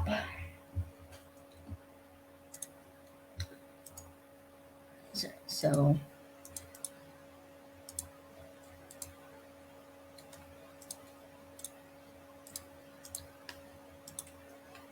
And so Danny tries, or Alex says like he wants his cut of the stash like right now. And then, which piques Arthur's interest. And, no, this is when Arthur's like, you're coming with me. Then, this fucking dumbass, he goes, coming with you? What are you gonna do? Hit me with your bag? And Danny just goes, gun. And Alex like, oh.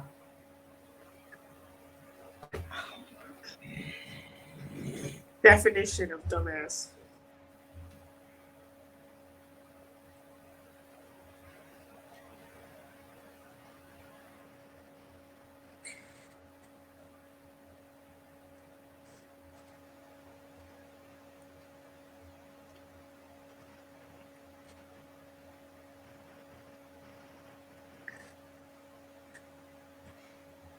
But it's just funny that Alex is like, oh. Like, what did you think he had in his bag, you dumbass? But also, this isn't, you'll appreciate this. So there's a scene in my Uncle Danny chapter of My Almost Paradise fic, Finding Paradise. Oh boy. And Ev, in this scene, because she's with Alex naturally, and playing along. And after this whole, like, come with you, what are you gonna do? Hit me with a gun?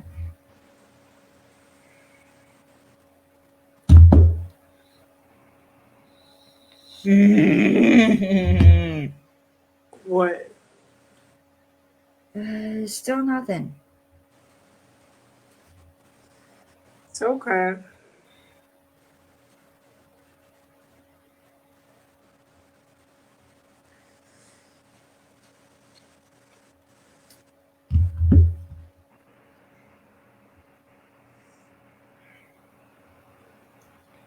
But anyways, in the scene, then Ev's just like, this fucking dumbass.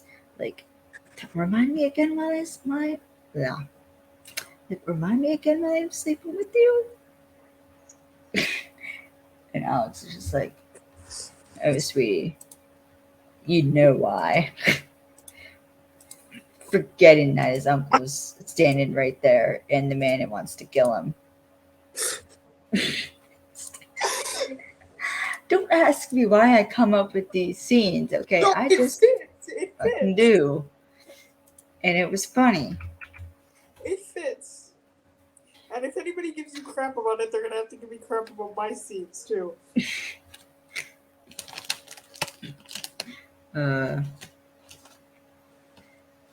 Seriously. That's how it goes. It's like, remind me again while I'm sleeping with you? Oh, sweetie, you know why. And then just like, oh, fuck. Okay, so as they're driving. Sorry, what were you? Sorry, I think I cut you off. okay, so now I'm drawing a blank. Where were we in the episode? They're about to drive to the stash. They're driving, and Alex and Danny sort of like set up this idea that there's this stash. Fucking finally, for fuck's sake. There you are. Friggin' finally. Jesus fucking Christ. Breathe. Oh, no, we can't hear you. No.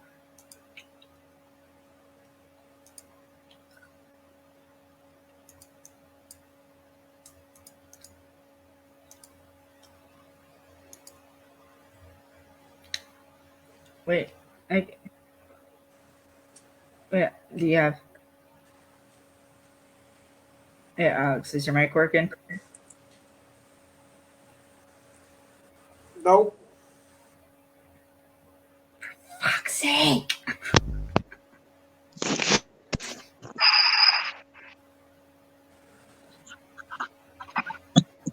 Oh. Yeah, I think I can hear there's something. I can hear something. Yeah, we can hear the stuff moving around. We can just sit moving around, but like it can't get your voice. This is seriously going to be the episode of freaking technical issues, and someone's getting a email later because this is bullshit. Okay, but it does fit. It does. Okay. Okay, can you hear me now? Yes. Kind of. You sound like a robot. Wait, go again? Hang on. Okay, yes, I can hear you. Still sound like a robot, though. Just saying. That does sound a little bit like a robot.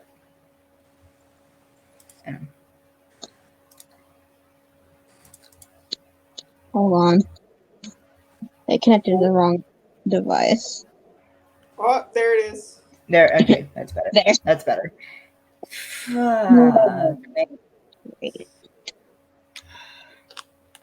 Okay, so we kind of went ahead. So we didn't lose track, or so like we weren't just waiting around forever. No, so at the part where they're trying to lure Arthur to this stash.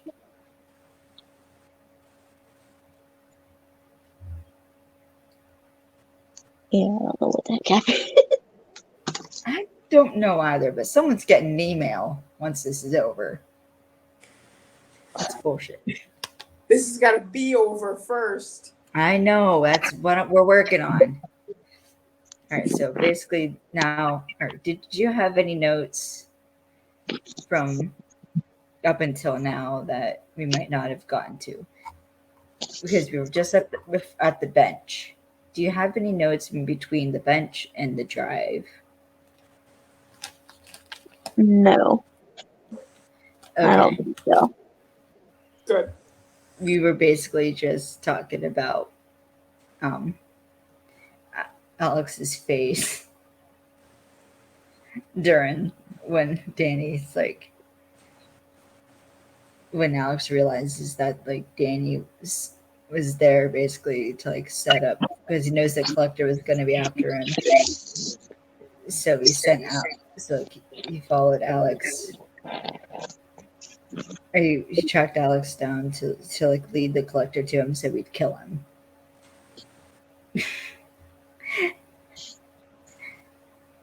And he's like, "Good job." It's like, no. That's mainly what we talked about, and also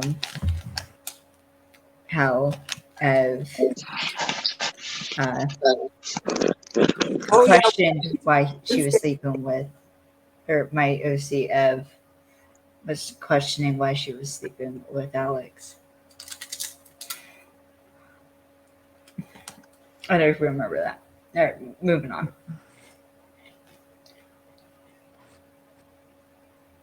So they basically make this deal for this stash for their lives. Yeah, deals don't really work out that well. No. And Arthur's also getting Nancy. Of course.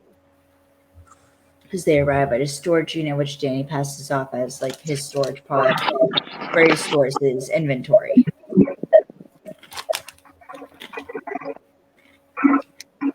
But when they arrive, Alex slams on the brakes a little too hard.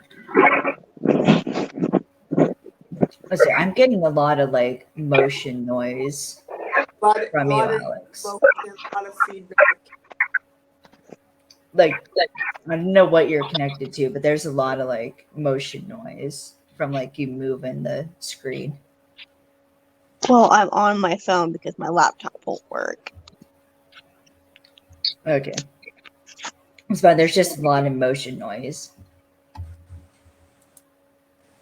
Yeah, I'm on my laptop, so that's probably what you're hearing on my phone. I'm trying to like hold it steady, but it doesn't want to. My hand doesn't want to cooperate, and I have nothing to prop it up against. I feel that. Yeah, so, but because the Arthur's hand rubs against the money, the fake money, or the money, the ink rubs off on his hand, which signals to Arthur that the money is fake. So he orders them out of the car, and Arthur's pissed that they tried passing, like giving him phony money.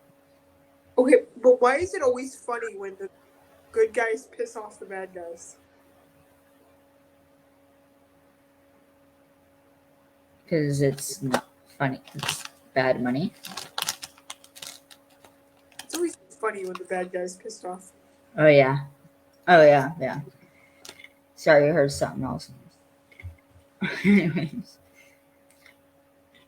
And Arthur's like, what, do I look like an idiot? No. Do I look like a punk? No. No, it's like, or no. Do I look like an idiot? Danny's like, no. Do I look like a punk? Fucking Alex. Is that a trick question?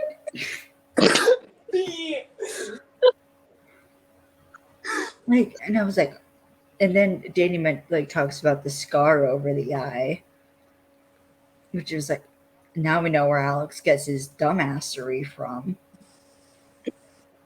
It's genetic. Just like shit kicker's a genetic component, dumbassery is a genetic component. True.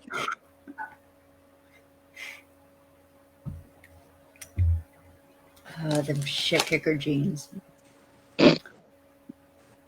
And that was also improv by Richard Kind. The eye bit. So, yeah. His comedic timing is perfect. Mm-hmm. Right? Mm-hmm. So Arthur orders him against the wall, but then Alex starts acting like he's crying, crying. He's hugging Danny, and Danny tells him it's gonna be okay. As Alex puts the money pouch in the back of his back pocket or something like that. Actually, it was in the waistband of his pants, covered up by his shirt. Right. Arthur still didn't knock it off. It's like Danny's repeating that it's okay. But then Alex yells that it's not okay and asks if Arthur has any idea what it's like living with Danny, what he put him through, and asks if he has any idea what it's like to lie and cheat and be forced into crime as a kid. And Arthur's like, I actually do. But Alex Posen is like, okay, that tracks. But he almost messes you up, and he's never been able to be straight with anybody because of him. And he didn't even know who he was, but Danny was always in it for himself, and he'll say anything, do anything to get one over, and now it's going to get him killed. And then Danny tells Alex that when his folks couldn't take care of him anymore and they left him with Alex, he didn't know what he was doing, and he never imagined he'd be packing a kid with the life he loved, and apologizes, and through it all he tells Alex he loves him like a son. Another interesting Alex analytical moment here. Because seriously, think about it, is because now we get now we know that Alex's parents either died or left when he was young, and forced to live with his uncle Danny and forced into crime at a young age, which is one, how he knows so much about crime, and two, and because he was so used to lying, he could never be honest with anybody, and because of that he lost his sense of identity. Which is where Alex's trust issues come into play. And he's only honest when he's lying, because if you notice throughout the series, the only time we've ever seen Alex, we know we know the truth, is when Alex is obviously lying. I mean, think about how many times has Alex so far said, like, I'm fine, or, like, has passed off, like, that he's okay, but he's, like, telling a different side to that through, like, his face or whatever. True. It's like either one, his micro expressions give it away. Two, his actual emotions give it away, like what he's saying isn't true. Yeah. And or a combination of that plus his body language. His body language changes when he's lying. Yeah. And it's this interesting sort of only honest when you're lying. Which, when you hear that first off, it doesn't sound like it makes sense. But when you like break it down a bit, it does make sense. Because basically, even when you're telling a lie, there's a little bit of truth in that. Right. And every whether lie it be is based the on motive behind it or something else. Right. Because every lie, if you think about it, every lie is based on a truth. Just that lie is just that truth that's been manipulated so much to where it doesn't become the truth anymore. It becomes the lie. Right. But it still has the elements of that truth. So, like, the honest when you're lying, yes, Alex may have twisted up the truth to where it became a lie, but that truth will still always be there, no matter how much he twists it or hides it or changes it to lie. And that's what he got good at doing, was lying and manipulating people. And he's never been able to be honest with anyone because of this, because he has never been able to be honest with himself. You gotta be honest with yourself before you can be honest with others. And he hasn't gotten to that point yet where he can be honest with himself. And this, I think, because I don't want to spoil, because I don't think you've gotten to the last episode yet. Have you, Cam? No. Okay. So this is something to kind of keep in mind when you get into the last episode, is this idea about Alex's trust issues, and he's never been able to be honest with anyone. Could be a hint as to what happened with his relationship with Evelyn's mother. Oh. And why it fell apart. And that's why I think when Uncle Danny brought up Evelyn, you could see that's why it was like an instant trigger for him. Yeah. I mean, because that was like the one thing he always did. Because that's why he stayed away from Evelyn, is to protect her. Yeah. Yeah, because when you're so the reason people like can't stay away, or at least they make it seem why they stay away, is his job. He was a DEA agent. That's dangerous. So if you stay away for whatever reason, you don't trust yourself, you can't be honest, whatever, you can say, "Oh, I'm a DEA agent. I don't want to put them at risk." Which is the lie that Alex believes. Yeah. Or that's what he is telling himself to make him feel better. Yeah, it's about what he did. It's the little white lies that he told himself to like kind of cope with the fact that his daughter's not going to have a stable relationship with him because of his job. Yeah. And that right there was the first wound that he sustained with his trust with her. And now But that he doesn't work for DEA anymore, he doesn't trust himself to go back. Yeah, because he knows it's hopeless right now, because it's like, yeah, I left when she was little, and now there's no hope that she wants to have a relationship with me, and that doubt that's in his head, which is another lie that he's told himself. He's like, I'm not good enough for her anymore. Yeah. And or that I've done too much damage. exactly. That it is. I'm going to make it worse by showing up. Again, that right there of I'm not going to be good enough, or I'm not good enough to change. Redemption. Elliot, not possible. Okay, but let's say he gets over all that. Let's say he does show up. Everything goes great. He's gonna end up leaving again because he doesn't trust himself. So and he knows that. That's why he won't shut up. His mind won't shut up and let him do this, because he knows he's just gonna go back to his old ways and he's gonna leave again. Mm-hmm. Exactly.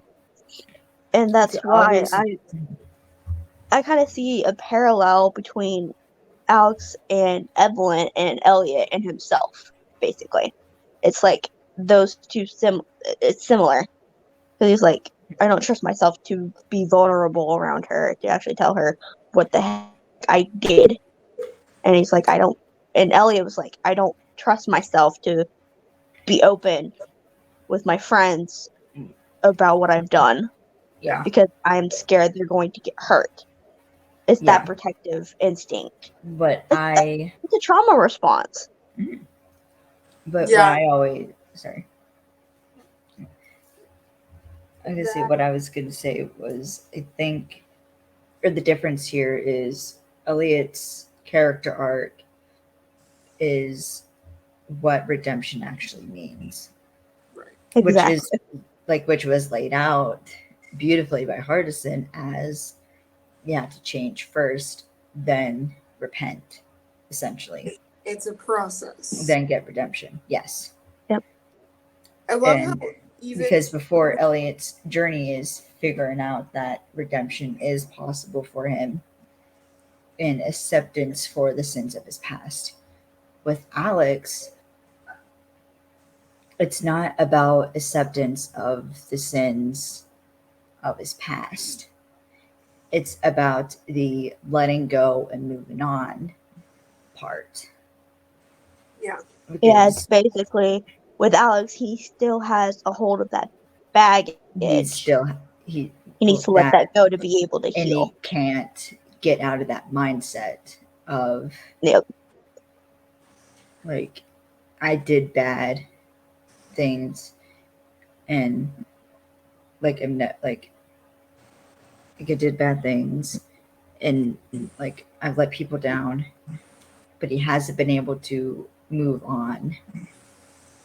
He hasn't been able to let go and move on because he's still stuck in that mindset, because he never actually. It's endless loop.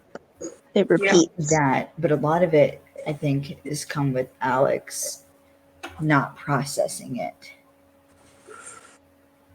fully. And I actually have personal experience with this, which is why I think I connected with Alex a lot, and why his story was so important to me, is because it is about letting go of like your past and moving on, so you're not constantly drowning. Right. Because that is where I was for a long time, was I could never let go of the things that happened when I thought I had. Like, even starting like when my parents got divorced, and then like getting diagnosed with a genetic disorder, and like I had like all this crap happen to me in like a short span of time. But I never had like processed anything. And that was the thing, was I never actually acknowledged that it happened. I got to the point where I accepted that it happened, but I never actually processed it and acted like it wasn't no big deal.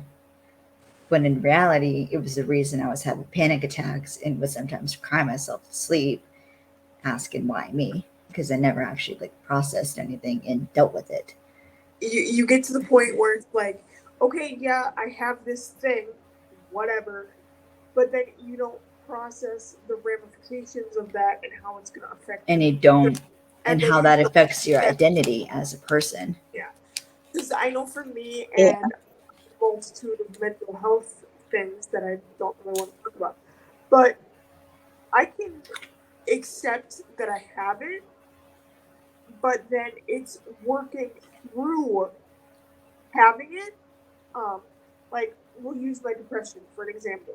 Yes, I have depression, but through that acceptance, I have to work through the depression, which is something I don't want to do because, again, depressing. Because then that's admitting that there's a problem. Yeah. Exactly. I had the same issue. I was like, I deal heavily with anxiety and fear of messing up.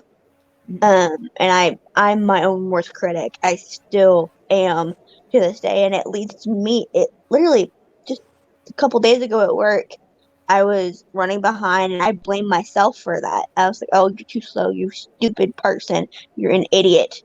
Move faster." And that switch inside my head flipped, and I'm like, "Wait, no, I'm capable of doing this. Hold on, just pick one thing and move on." Pick one part that you need to fix to actually go faster. And I tried that. The harder it gets, the more you realize you're affecting the people around you, and the more you want to protect them and keep them away. So you push them away and you fuck up all your relationships. Exactly. And I've lost friends because of that. They don't understand. Besides Kaylee, you're the only one I think that understands what mental hell I go through. Well, that's because in a way, like, I've gone through that myself, and like, I know this is something I don't, and this is not like saying you two have to talk about this. This is just me wanting to talk about it. No obligation for you two to talk about it. But for me, like, I never talked about like anything I was going through. One, because I didn't want to be a burden, but two, I didn't want to accept that I had a problem, because like my whole life has been basically problems in one way, shape, or form, whether it was like money, like relationships with family members, or stuff like that. And so the fact that like just having that constant like one environment, but just not having the opportunity to like process anything is why I would have panic attacks, and why I was crying myself to sleep sometimes, like asking why me, but also why I would lash out all of the time. It's because that was me protecting myself from potentially getting hurt or being a burden on someone else. Because that was also a point in my life where almost everyone had left me. Friends from kindergarten had moved on and become unrecognizable. So we just didn't connect. I mean, that happens. People grow up, people change. It happens. But I had a father figure who ghosted. He was dating my mom, but ghosted her for 6 months and fucked her up, which fucked me up. And then have like another person who I considered a mentor. I'm not going to go into specifics, but got in some trouble, and it felt like my dad leaving, like my dad getting remarried, and then like my parents divorced, and never actually dealing with that, and my genetic diagnosis, and then like family members leaving for various reasons, like that. But like I never actually dealt with any of that. So yeah, that like it took me a long time to admit that like there was actually a problem with me, because like that was the mentality growing up was, well, there's not a problem if you don't acknowledge it. So, but that was why like my mental health used to be so shitty before, is because I never processed it. Now it's getting better because I did go to therapy and I've processed most of this. But honestly, like leverage, between supernatural leverage and even almost paradise, when I was writing my fic in the character I was creating, I realized that like my own journey was like her journey. And I related that to Alex's journey as well, of like letting go of what has happened and moving on and learning from that. So yeah. I'm sorry, we got on this for way too long. So no, it was an important conversation to have, don't get me wrong. Yeah. It just went on way too long. But yeah, so moral of the story is mental health is not something to be taken lightly, and if you need help, don't be afraid to seek help. And there are multiple resources out there. I'm sure you can Google and you can research on your own So yeah, to fit your needs. Yeah, but the first step to eventually healing yourself is acknowledging that there is something to be fixed. Mm-hmm. And that's the hardest thing someone can do. Yeah, and that's... But it's worth it. And you can say all the live long day, I acknowledge it, this is what I have. But you have to actually believe it. You actually have to believe it. Mm-hmm. Exactly. But that's where Alex's story comes in, is he's still working on the acknowledgement part of this process. Well, it's two things at once that are at play here. It's acknowledging it and then also accepting that, yeah, there's something to be dealt with here. Yeah. It's happening simultaneously for him. Yeah. All right. I'm going to continue on to my next note so we can get through this.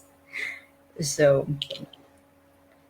also, I just find it interesting the look on Alex's face when Danny says like he loves him like a son, because you can tell that Alex is trying to see if this is like an act or not, and it's not an act. Or yeah, you could tell from Danny that it's not an act, and you could kind of tell that Alex is now believing that it's not an act, and he really means it, which I thought was interesting. And something on a bit more of a lighthearted note, I'm curious now that like we know a bit more about Alex's backstory, how does that fit into the Stone triplet canon?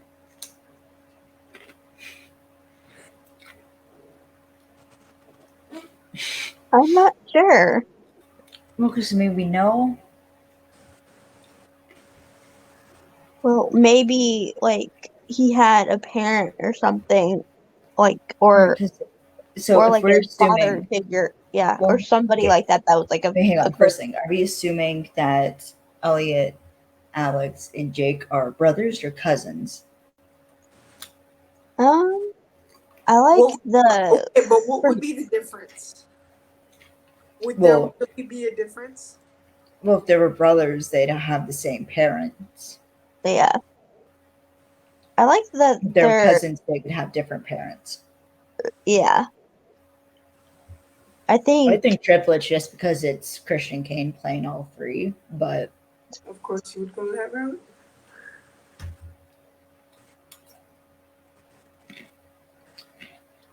Well, originally I had the thought of like, yeah, the triplet theory of like, yeah, they had the same parents but different perspectives on growing up because of their age difference. Okay. Yeah, so because basically in all of like Jake, Alex, and Elliot, we don't hear any mention of a mother. Yeah. Ouch. Which does make me suspect that, because that like I've always was under the impression, and usually if you read Stone Triplet fics, it's usually implied that like their mother died young, or when they were young. Sorry. Yeah. Which I suppose that would make sense if like their dad was like a military man, like we know Elliot's dad is also in the service, and Jake's father, all we know about him is he has a family oil business. Yeah. So it could possibly, I suppose that could still fit in. Like he could have gotten out like before the triplets were born or whatever, and then worked in oil growing up. Yeah, I mean, to me that makes more sense. Or it's possible. No, what exactly does Danny mean though by like when your folks couldn't take care of you anymore? I guess it becomes a question, because is it like, oh, like, because if they died, he would have just said after your folks died. Yeah, so is it more, did one parent die, or like did their mom die, and then their father went off the deep end? I'm protecting my John Winchester hate onto this. I mean, I think that honestly makes more sense. Like maybe. Look, I basically already admitted that I have daddy issues at this point, and abandonment issues because of my dad. So. You good? Yeah. Nope. Sure. Nope, I'm broken. Look. It's been a long day. True. I know. It's sleep. I'm trying. Are you? Shit. Shush. Yes. Make me. Move. I second that. Make me. Oh no, she's doing the thing. Oh no.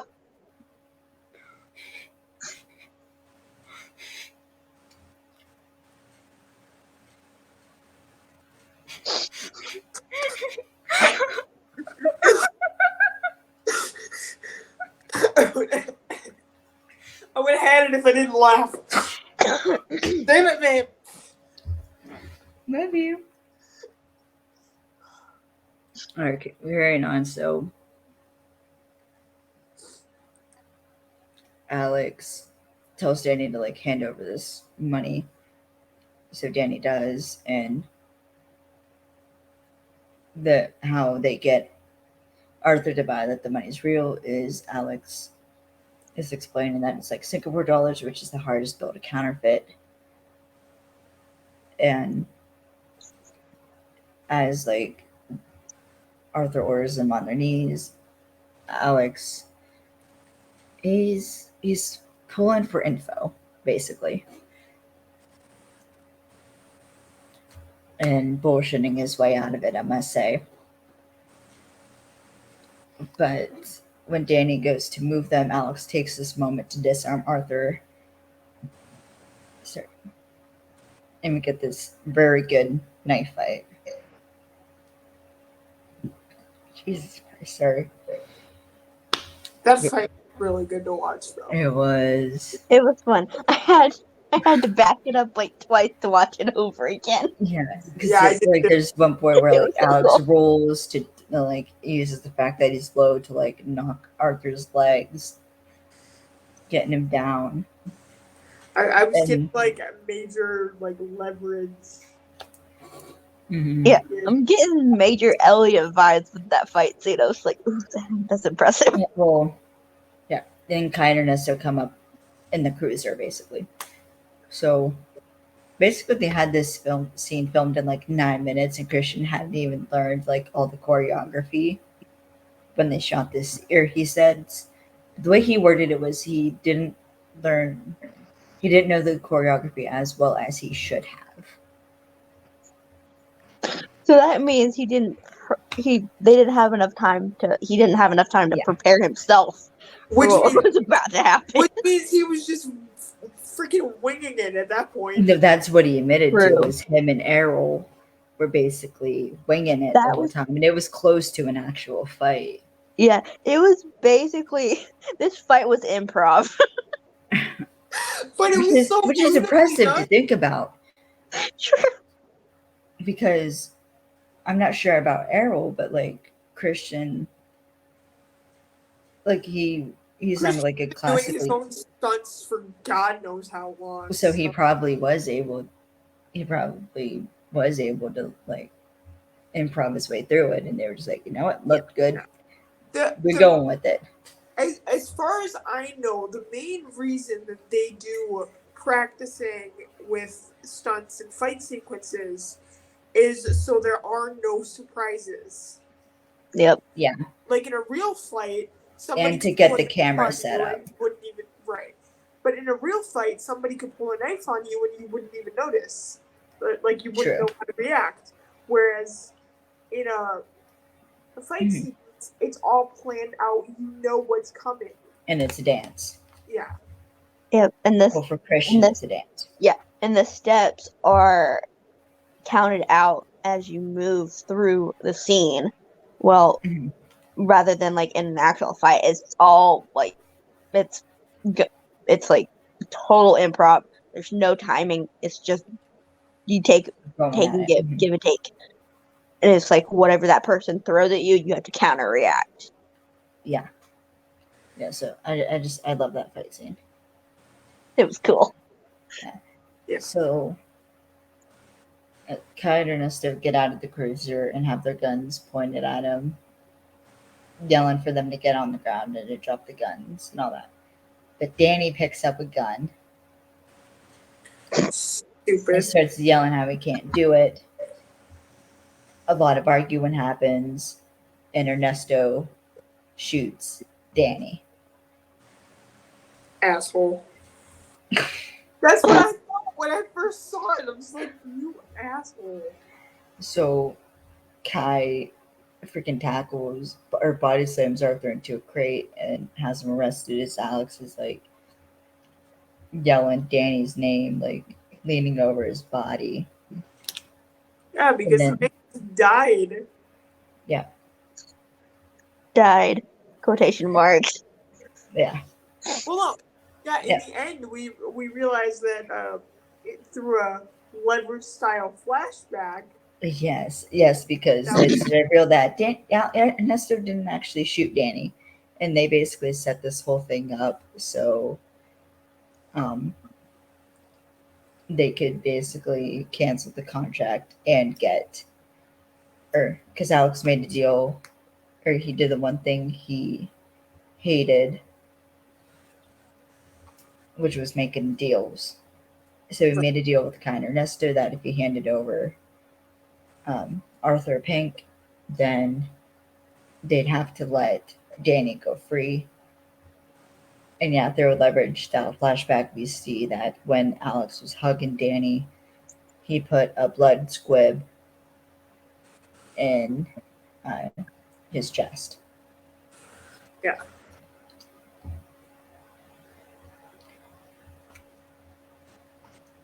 There was a really weird close-up. I know. It was like it was like the close-up made me uncomfortable. Yeah. Like, I don't know. It seemed like it wasn't framed properly. Because it shows like Alex whispering in Danny's ear, which I'm assuming is him whispering like, "Hey, I'm gonna put this blood squib in your shirt. Yeah, here's the plan. Here's the play. Go." Kind of thing. Yeah. But the way it's framed, it's just really weird. But I I mean, that's just me. it works. It works with like the awkwardness and the tension of that scene. Characters, I guess. Yeah. Yeah. It's like their lives are on the line at this point. Yeah. So it works. As weird as it is, it works. It does.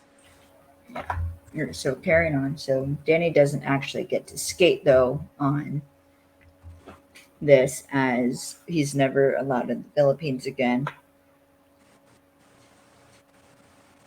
Or they'll arrest him. And he has 24 hours basically to get out. And what's interesting is Danny looks kind of like hurt. Well, yeah, he just connected with a family member. Now he's like gotta leave. But the way Alex's look is like you brought this on yourself. Yeah, he's like, well, the ball's in your court. You screwed up. Like, It was your fault. Yeah, it is kind of like you brought this on yourself. So then it's the next day. It was raining all to hell. And it was actually, according to his Facebook Live, it actually legit was raining. It was pouring. They were like playing beat the clock with the rain. Yep. Which is why they like only had like 9 minutes to like shoot that fight scene. Is because and I watched the Facebook Live and Richard goes like, yeah, it was actually legit pouring, and then Christian starts cracking up. He's like, yeah, we got soaked. Yeah. So they all meet at the airport. Alex says his goodbyes to Danny. And asks if like he plans on seeing his daughter anytime soon, and Danny's like, I can. And Alex is like, write me, like let me know how she's doing. Danny's like, okay. Like I will. But then Alex is about to like ask Danny to tell her something. Danny's like, no. You're telling her yourself. And then Danny's like, no, I've told a lot of people in my life, told a lot of lies, but the one thing that was the truth is that I loved you like you were my own son. I almost started crying. Because there's this like emotional guitar music, they're hugging. I know. It's emotional and it's healing. Then you just hear the older for that. Yes. Shout out to Fred Curry for the sound design. A+ as always. Yeah, I literally almost started crying. I had to pause it so I could have a cry. I did start crying. But then you just hear the older Yee's voice like, Daddy, I think we goes up in 5 minutes. And then they like let go, and Alex is just dumbfounded, like, unbelievable.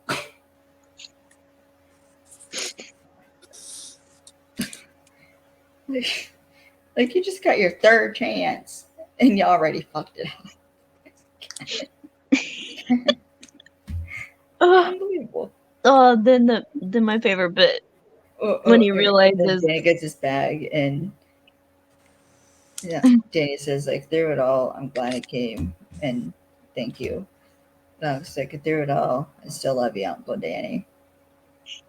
Mm-hmm. And they leave.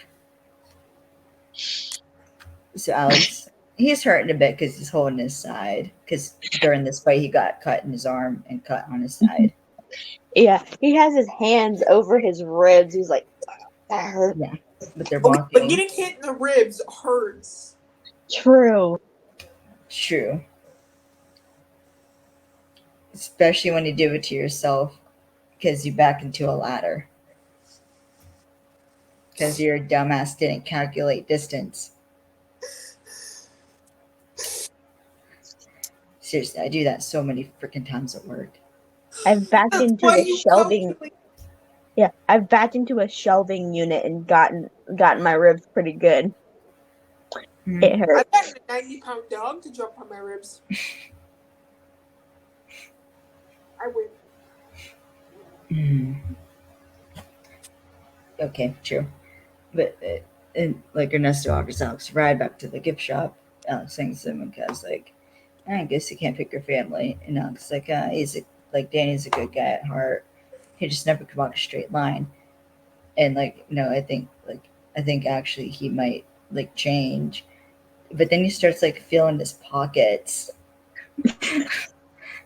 I'm sorry, I'm not going to be able to go through this without laughing, so bear with me. But he's feeling his pockets, and he's like, "That son of a bitch stole my wallet." Uncle Danny pulled a Parker. He's like, I was like, "It's never gonna freaking change." I'm like, that was all my money. Like, I definitely need a round now, guys. That's the end of the episode. Is Danny getting on the plane? Oh, I'm actually crying because I'm laughing so hard. Oh my gosh! Which I want to point out again, and how I ended this chapter was that instead of just Alex like feeling his pockets, Ev feels has her hand on his lower back, and it feels that his wallet isn't like in his pocket. So she gives him a signal like, check her pocket.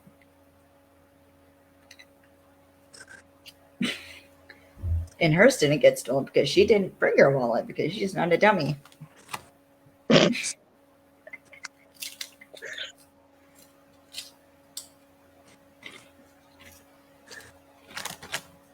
So yeah, that's the end of the episode, finally.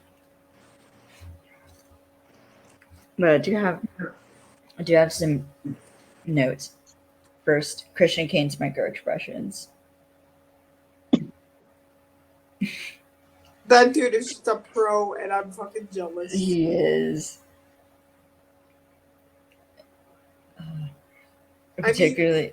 I mean, we saw it in Leverage. We saw it in Librarians, but I don't know. This one is different. What my favorite game is anytime Christian comes on screen and he's speaking, pause and you'll always get a glorious facial expression. Oh yeah, I don't have time to do that because every time Christian comes on screen, my dog's face is this close to the fucking TV. Anytime. He's up. What can I say? What can I say? Adorable. It's not taste. That's adorable. It's annoying. Because he'll put his face right in front of the TV sensor, so you can't pause it, you can't back it up. He's just in the way. Mm-hmm. Yeah. Yeah. I also liked how we got to. Also, never pause a CK fight scene. No, do not pause a CK fight scene. Do not pause a CK fight scene. You will get the weirdest faces. That is the one thing involving Christian Kane you never want to pause. Is a fight sequence, and don't do it. I might have done that on accident. I learned my lesson. I did it once and learned my lesson. Yeah, I liked how in this episode we also got to learn more about Alex's past. Because I always love learning what makes characters tick. And we kind of see the mosaic of why he's the way that he is, and it's adorable. I love it. So, and Richard Kind was amazing as always. They had way too much fun together. They did, and I love I love that Francis was back directing another episode, and I also loved that we got to learn more about Evelyn. I can't wait to get to that episode. It's going to be so much fun. Once again, shout out to Fred Curry and the sound department for great sound as always. Thumbs up. That's awesome. Yes. Love the fight between Alex and Arthur. And there's some more trivia, I guess, kind of things. According to the Facebook Live, Richard really loved just acting with Christian and working for Dean again. Okay. That was basically the whole live, was just him gushing about how excited he was by working with Christian and Dean again, and just how much he loved the food in the Philippines. Okay, but who wouldn't absolutely love working with Christian and Dean? I know. True. One person who doesn't like working with those two. I don't think I've actually heard anybody say that they don't like working. like everyone, at least like maybe this is just my circle that I'm in, but like everyone I have ever like seen an interview of, or like everyone it always says how like they're like everyone enjoyed like meeting Christian or like working with them. So yeah. And he wonders why his fans want to meet him so damn bad. That's why. Damn it, man. Look, Dean Devlin, just saying. The three of us are available. If we could go down to NOLA or Cebu, baby, we don't care. Yes. Preferably NOLA because it's cheaper. Yeah, Okay, we are kind of broke. Oh, that reminded me. Remember my tweet? How I said I was like Alex Walker? Yeah. I can't remember if I put that one or not, but yeah. That's another similarity is we're both broke. But anyways, so Me too. yeah. But also, yeah, to be honest, if we were on Almost Paradise or even Leverage Redemption, we wouldn't get anything done because I would be on the floor laughing the entire time. I would be cracking up. We'd probably end up cracking each other up. Yeah, no, or it would be like this. I look Christian in the eyes to say a line, and I just look at him and I start cracking up. It's like, sorry, stop. Me and Kim would end up flirting on camera. Okay, but when don't we? For one. That's why. And then poor Alex is going to be stuck in the middle, and then they're going to have to call cut because everyone starts cracking up. Yeah, okay, and then I'm going to be like... Or we do something stupid. Yeah, or a combination of all three, which it has happened in ConCon. Yeah, I know it has. It's happening in this current chapter that I'm writing. We have an awkward moment where... Who's most likely to do something stupid? Us or Christian? Both. One is because of me, because I'm trying to say a line to Christian, and I look over his shoulder at Riley boy, and Riley's just making faces at me. And then I look down at you, Kayla. I look to my left, and I see you, and you're just like looking at me, just dead, just staring right through me. And then Cam is sitting down talking to Beth, and then I look over at them. It's like, would y'all shut up? And my Southern comes out full force, and both Christian and Riley start cracking up at me. And I was like, boys, shut your mouth before I hurt you. And they're like, oh. Let's face it. What's the little pipsqueak gonna do? I was like, let's say we want to try me, and Christian does something stupid, or he's gonna do something stupid. He's gonna be like, "Hey, you guys want to come with me and do this thing?" We're gonna say no. No, I'm gonna say hell yeah. Let's go. Exactly. Somebody's gotta make sure that boy don't get hurt. Too bad. I'll bring the first aid kit. We're not. No, he needs a response. He needs a responsible adult. We're not responsible adults. Where's Dean? Okay, we're semi-responsible. At least we don't. Not responsible enough. Okay, no. But we don't wear cowboy boots during football. Or an adult Easter egg hunt.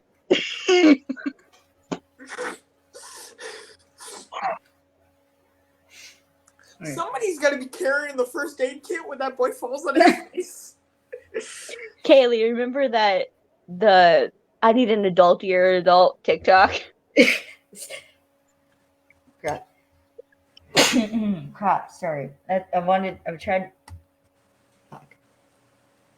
tried muting the camera. I was gonna mute freaking mic before that happened and never did. Sorry.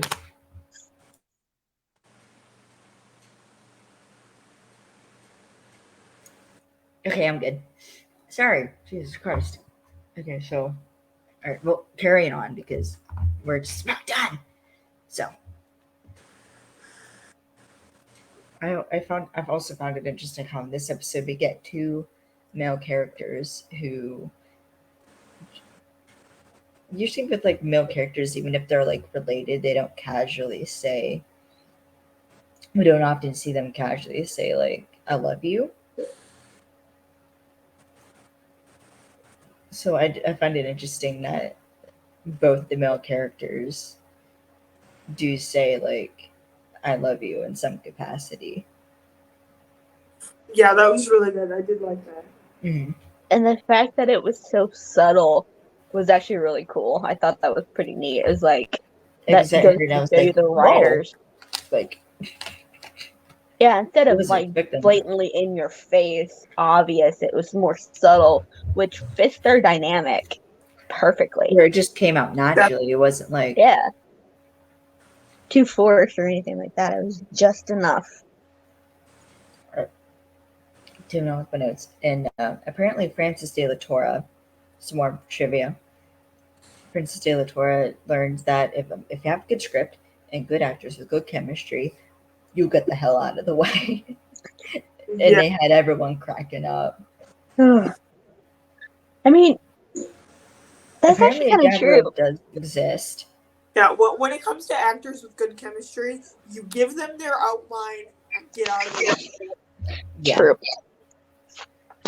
Yeah. But, yeah, so.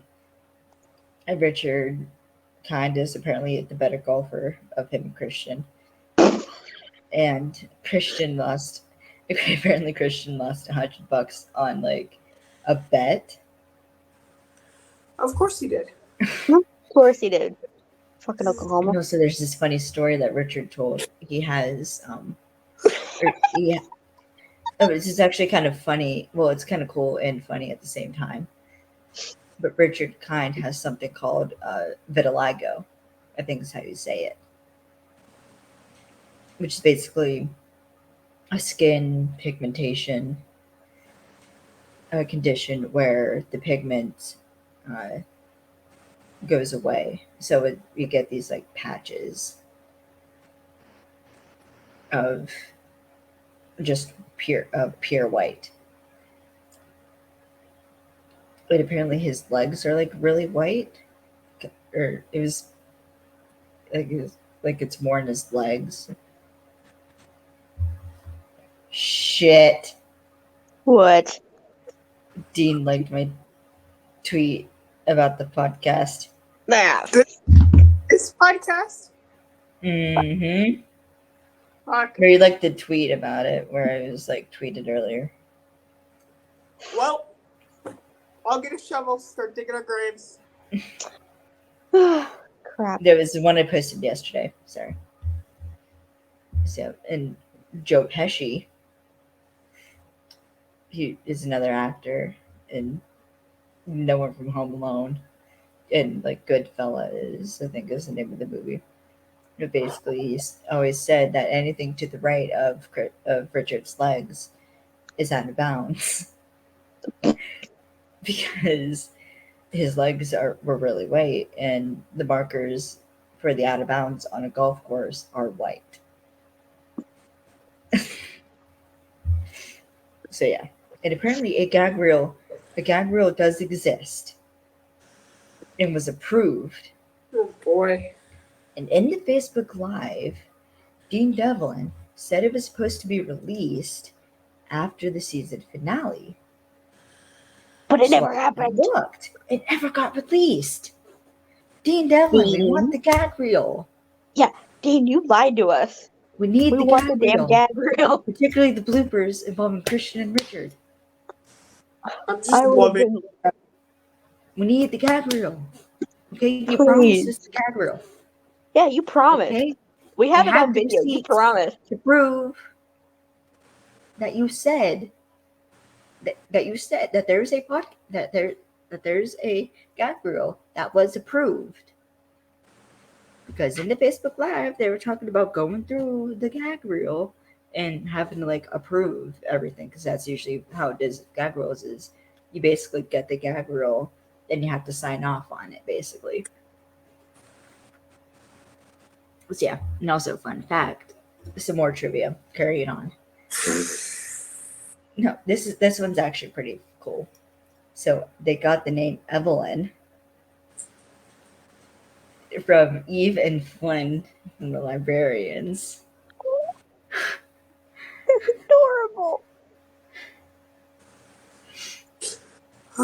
my god. Sneaky Dean. So yeah, I heard them say that. I was like, oh, like I was like getting a bit emotional because like, Oh, that's adorable. and also I didn't know this until I looked at Richard Kine's IMDb credits. But he's the voice of Bing Bong in Inside Out. He's Bing Bong. That's awesome. And to be fair, only Richard could pull off a character like Bing Bong, I feel like. Yep. True. Yep. And Richard is willing to return as long as Dean asked. So, Boy. who knows? We might get Uncle Danny again in season 2.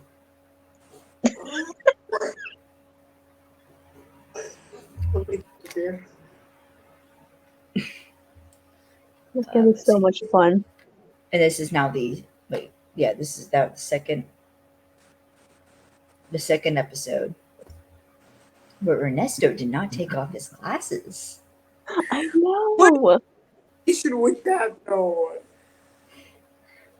Because usually the glasses off means that shit's about to go down. Now Yeah, this is the something second bad's time. about to happen, or somebody's about to get their ass beat. Yeah. Which in this case, glasses never came off. What you mean? I guess this is what happens when you have like multiple characters. Is sometimes some of the characters get pushed to the back burner. It's what happens when you have like this like a 5-man band type story. Yeah, there's only so much room for people in the line. Yeah. Yep. Pretty cool. So yeah, the last few scenes they were playing Beat the Clock with the Rain.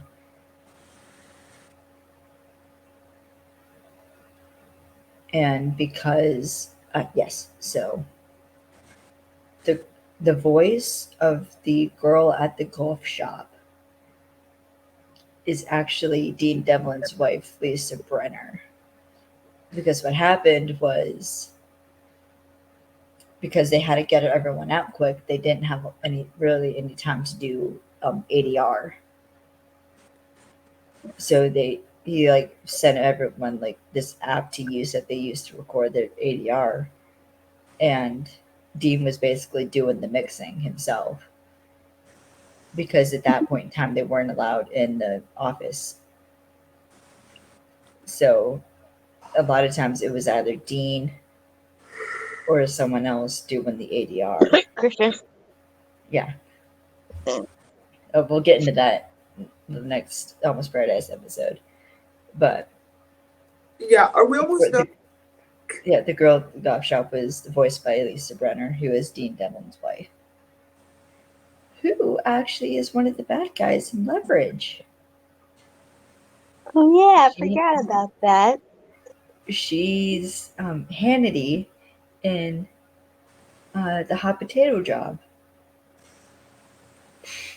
Yeah. My brain. I forgot about that. I hated Hannity so fucking much. I know. Yeah, we'll get into that conversation when we actually get to that episode. All right. Last note, and it's going to be my favorite note. So during the Facebook Live, at the very end, after they when they start wrapping up, they go around as last words, some final words before they cut the stream. And it was Art's turn to say some last words. And part of what he said was, in the words of Christian Kane, "You better buckle up, say it's a rock and roll rodeo. Better leave your troubles at the door unless you want some in here." And everyone was laughing their asses off, including Christian. He was like leaning back in his chair. He was laughing. He almost fell off the sofa. And Art was even laughing. So I don't even think Art was able to finish it because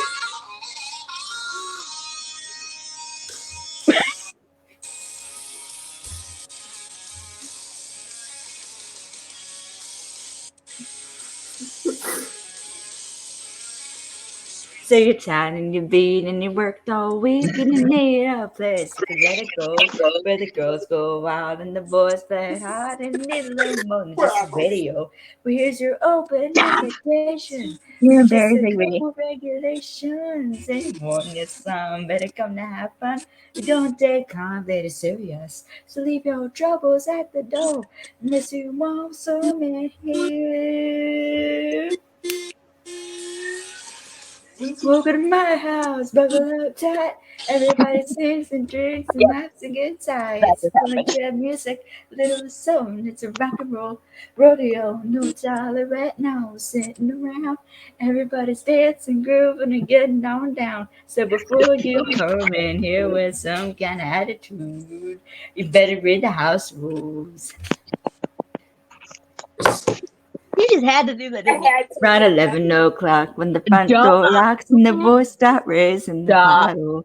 Where the girls do the thing with the Monaco. Not that line. No. Show them if they got it. Behave. No matter what your story, look at the time is mandatory. Well, rule number 7 says don't touch the rule number 7 says don't touch the women, but they can grab whatever they want to. Downloaded onto my phone.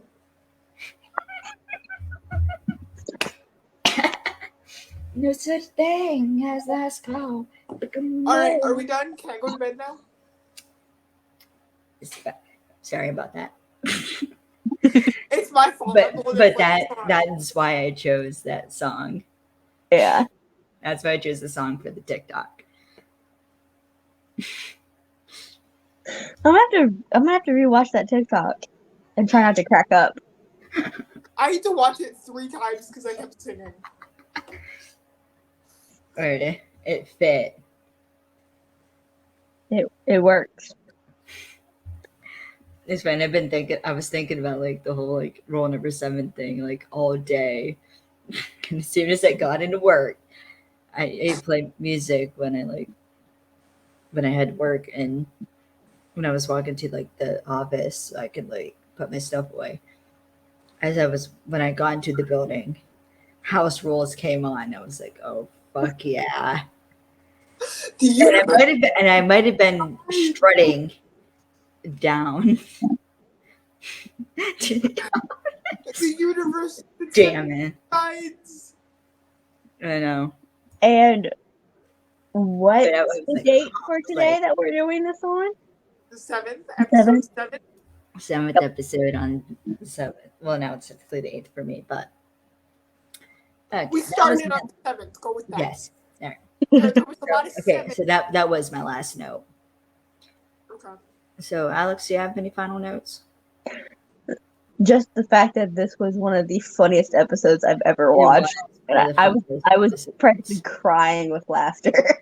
It's interesting because usually, like, the pacing starts to get more like slower as like the intensity builds. Yeah.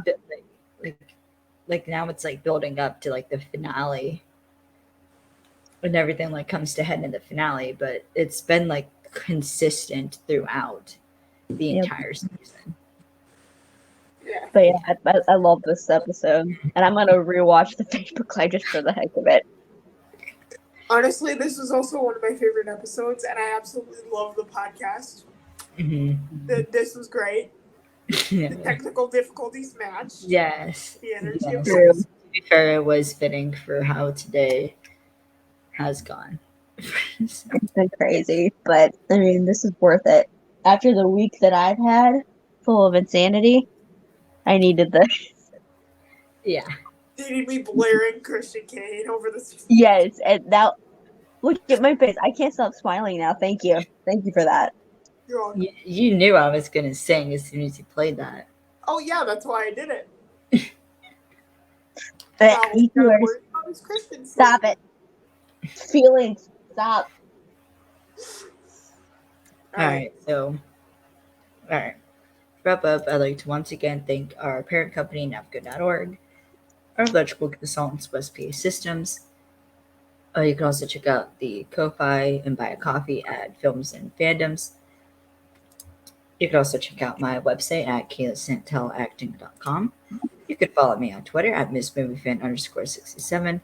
You could follow me on TikTok at MovieFan_67. You could follow Alex on Instagram at AlexCooper7241. You can follow Alex on Twitter at AlexThe_AlleyCat. And on TikTok under Alex the Alley Cat. And you can follow Cameron on Twitter, TikTok, and Instagram at Cameron_Jansen_. So. Longest episode we've done, I think. No. Okay. But definitely. One was almost 4 hours, I think. Yeah. It was like 3 or 4 episodes ago. Yeah, I'm going to have to buzz again to see which one it was, but I know it was a very freaking long time. Yep. So. This was definitely worth it, though. It was. Oh, no. Even though I'm like dead tired and I almost fell asleep, worth it. I'm going to go to bed. Okay, so next time you see us, we're going to be talking Leverage, Season 1, Episode 9. Yes, Episode 9. The Stork Job. Or no, the Snow Job. Yeah, the Snow Job. The Snow Job. Which is going to be interesting, to say the least. With our Leverage crew, it's always interesting. True point. But the next Almost Paradise episode is a good one, and it's called Lone Wolf. That just sounds good. I've yet to watch it, so. Oh, you'll love it. Love it. It's good. You will love it, babe. And so, yeah. I think that does it. You need to go to bed. So. Yep, I need to go to bed too. I've been up for way too long. Yeah. Same. So, yeah. All right. So we'll see y'all next time. Bye, guys.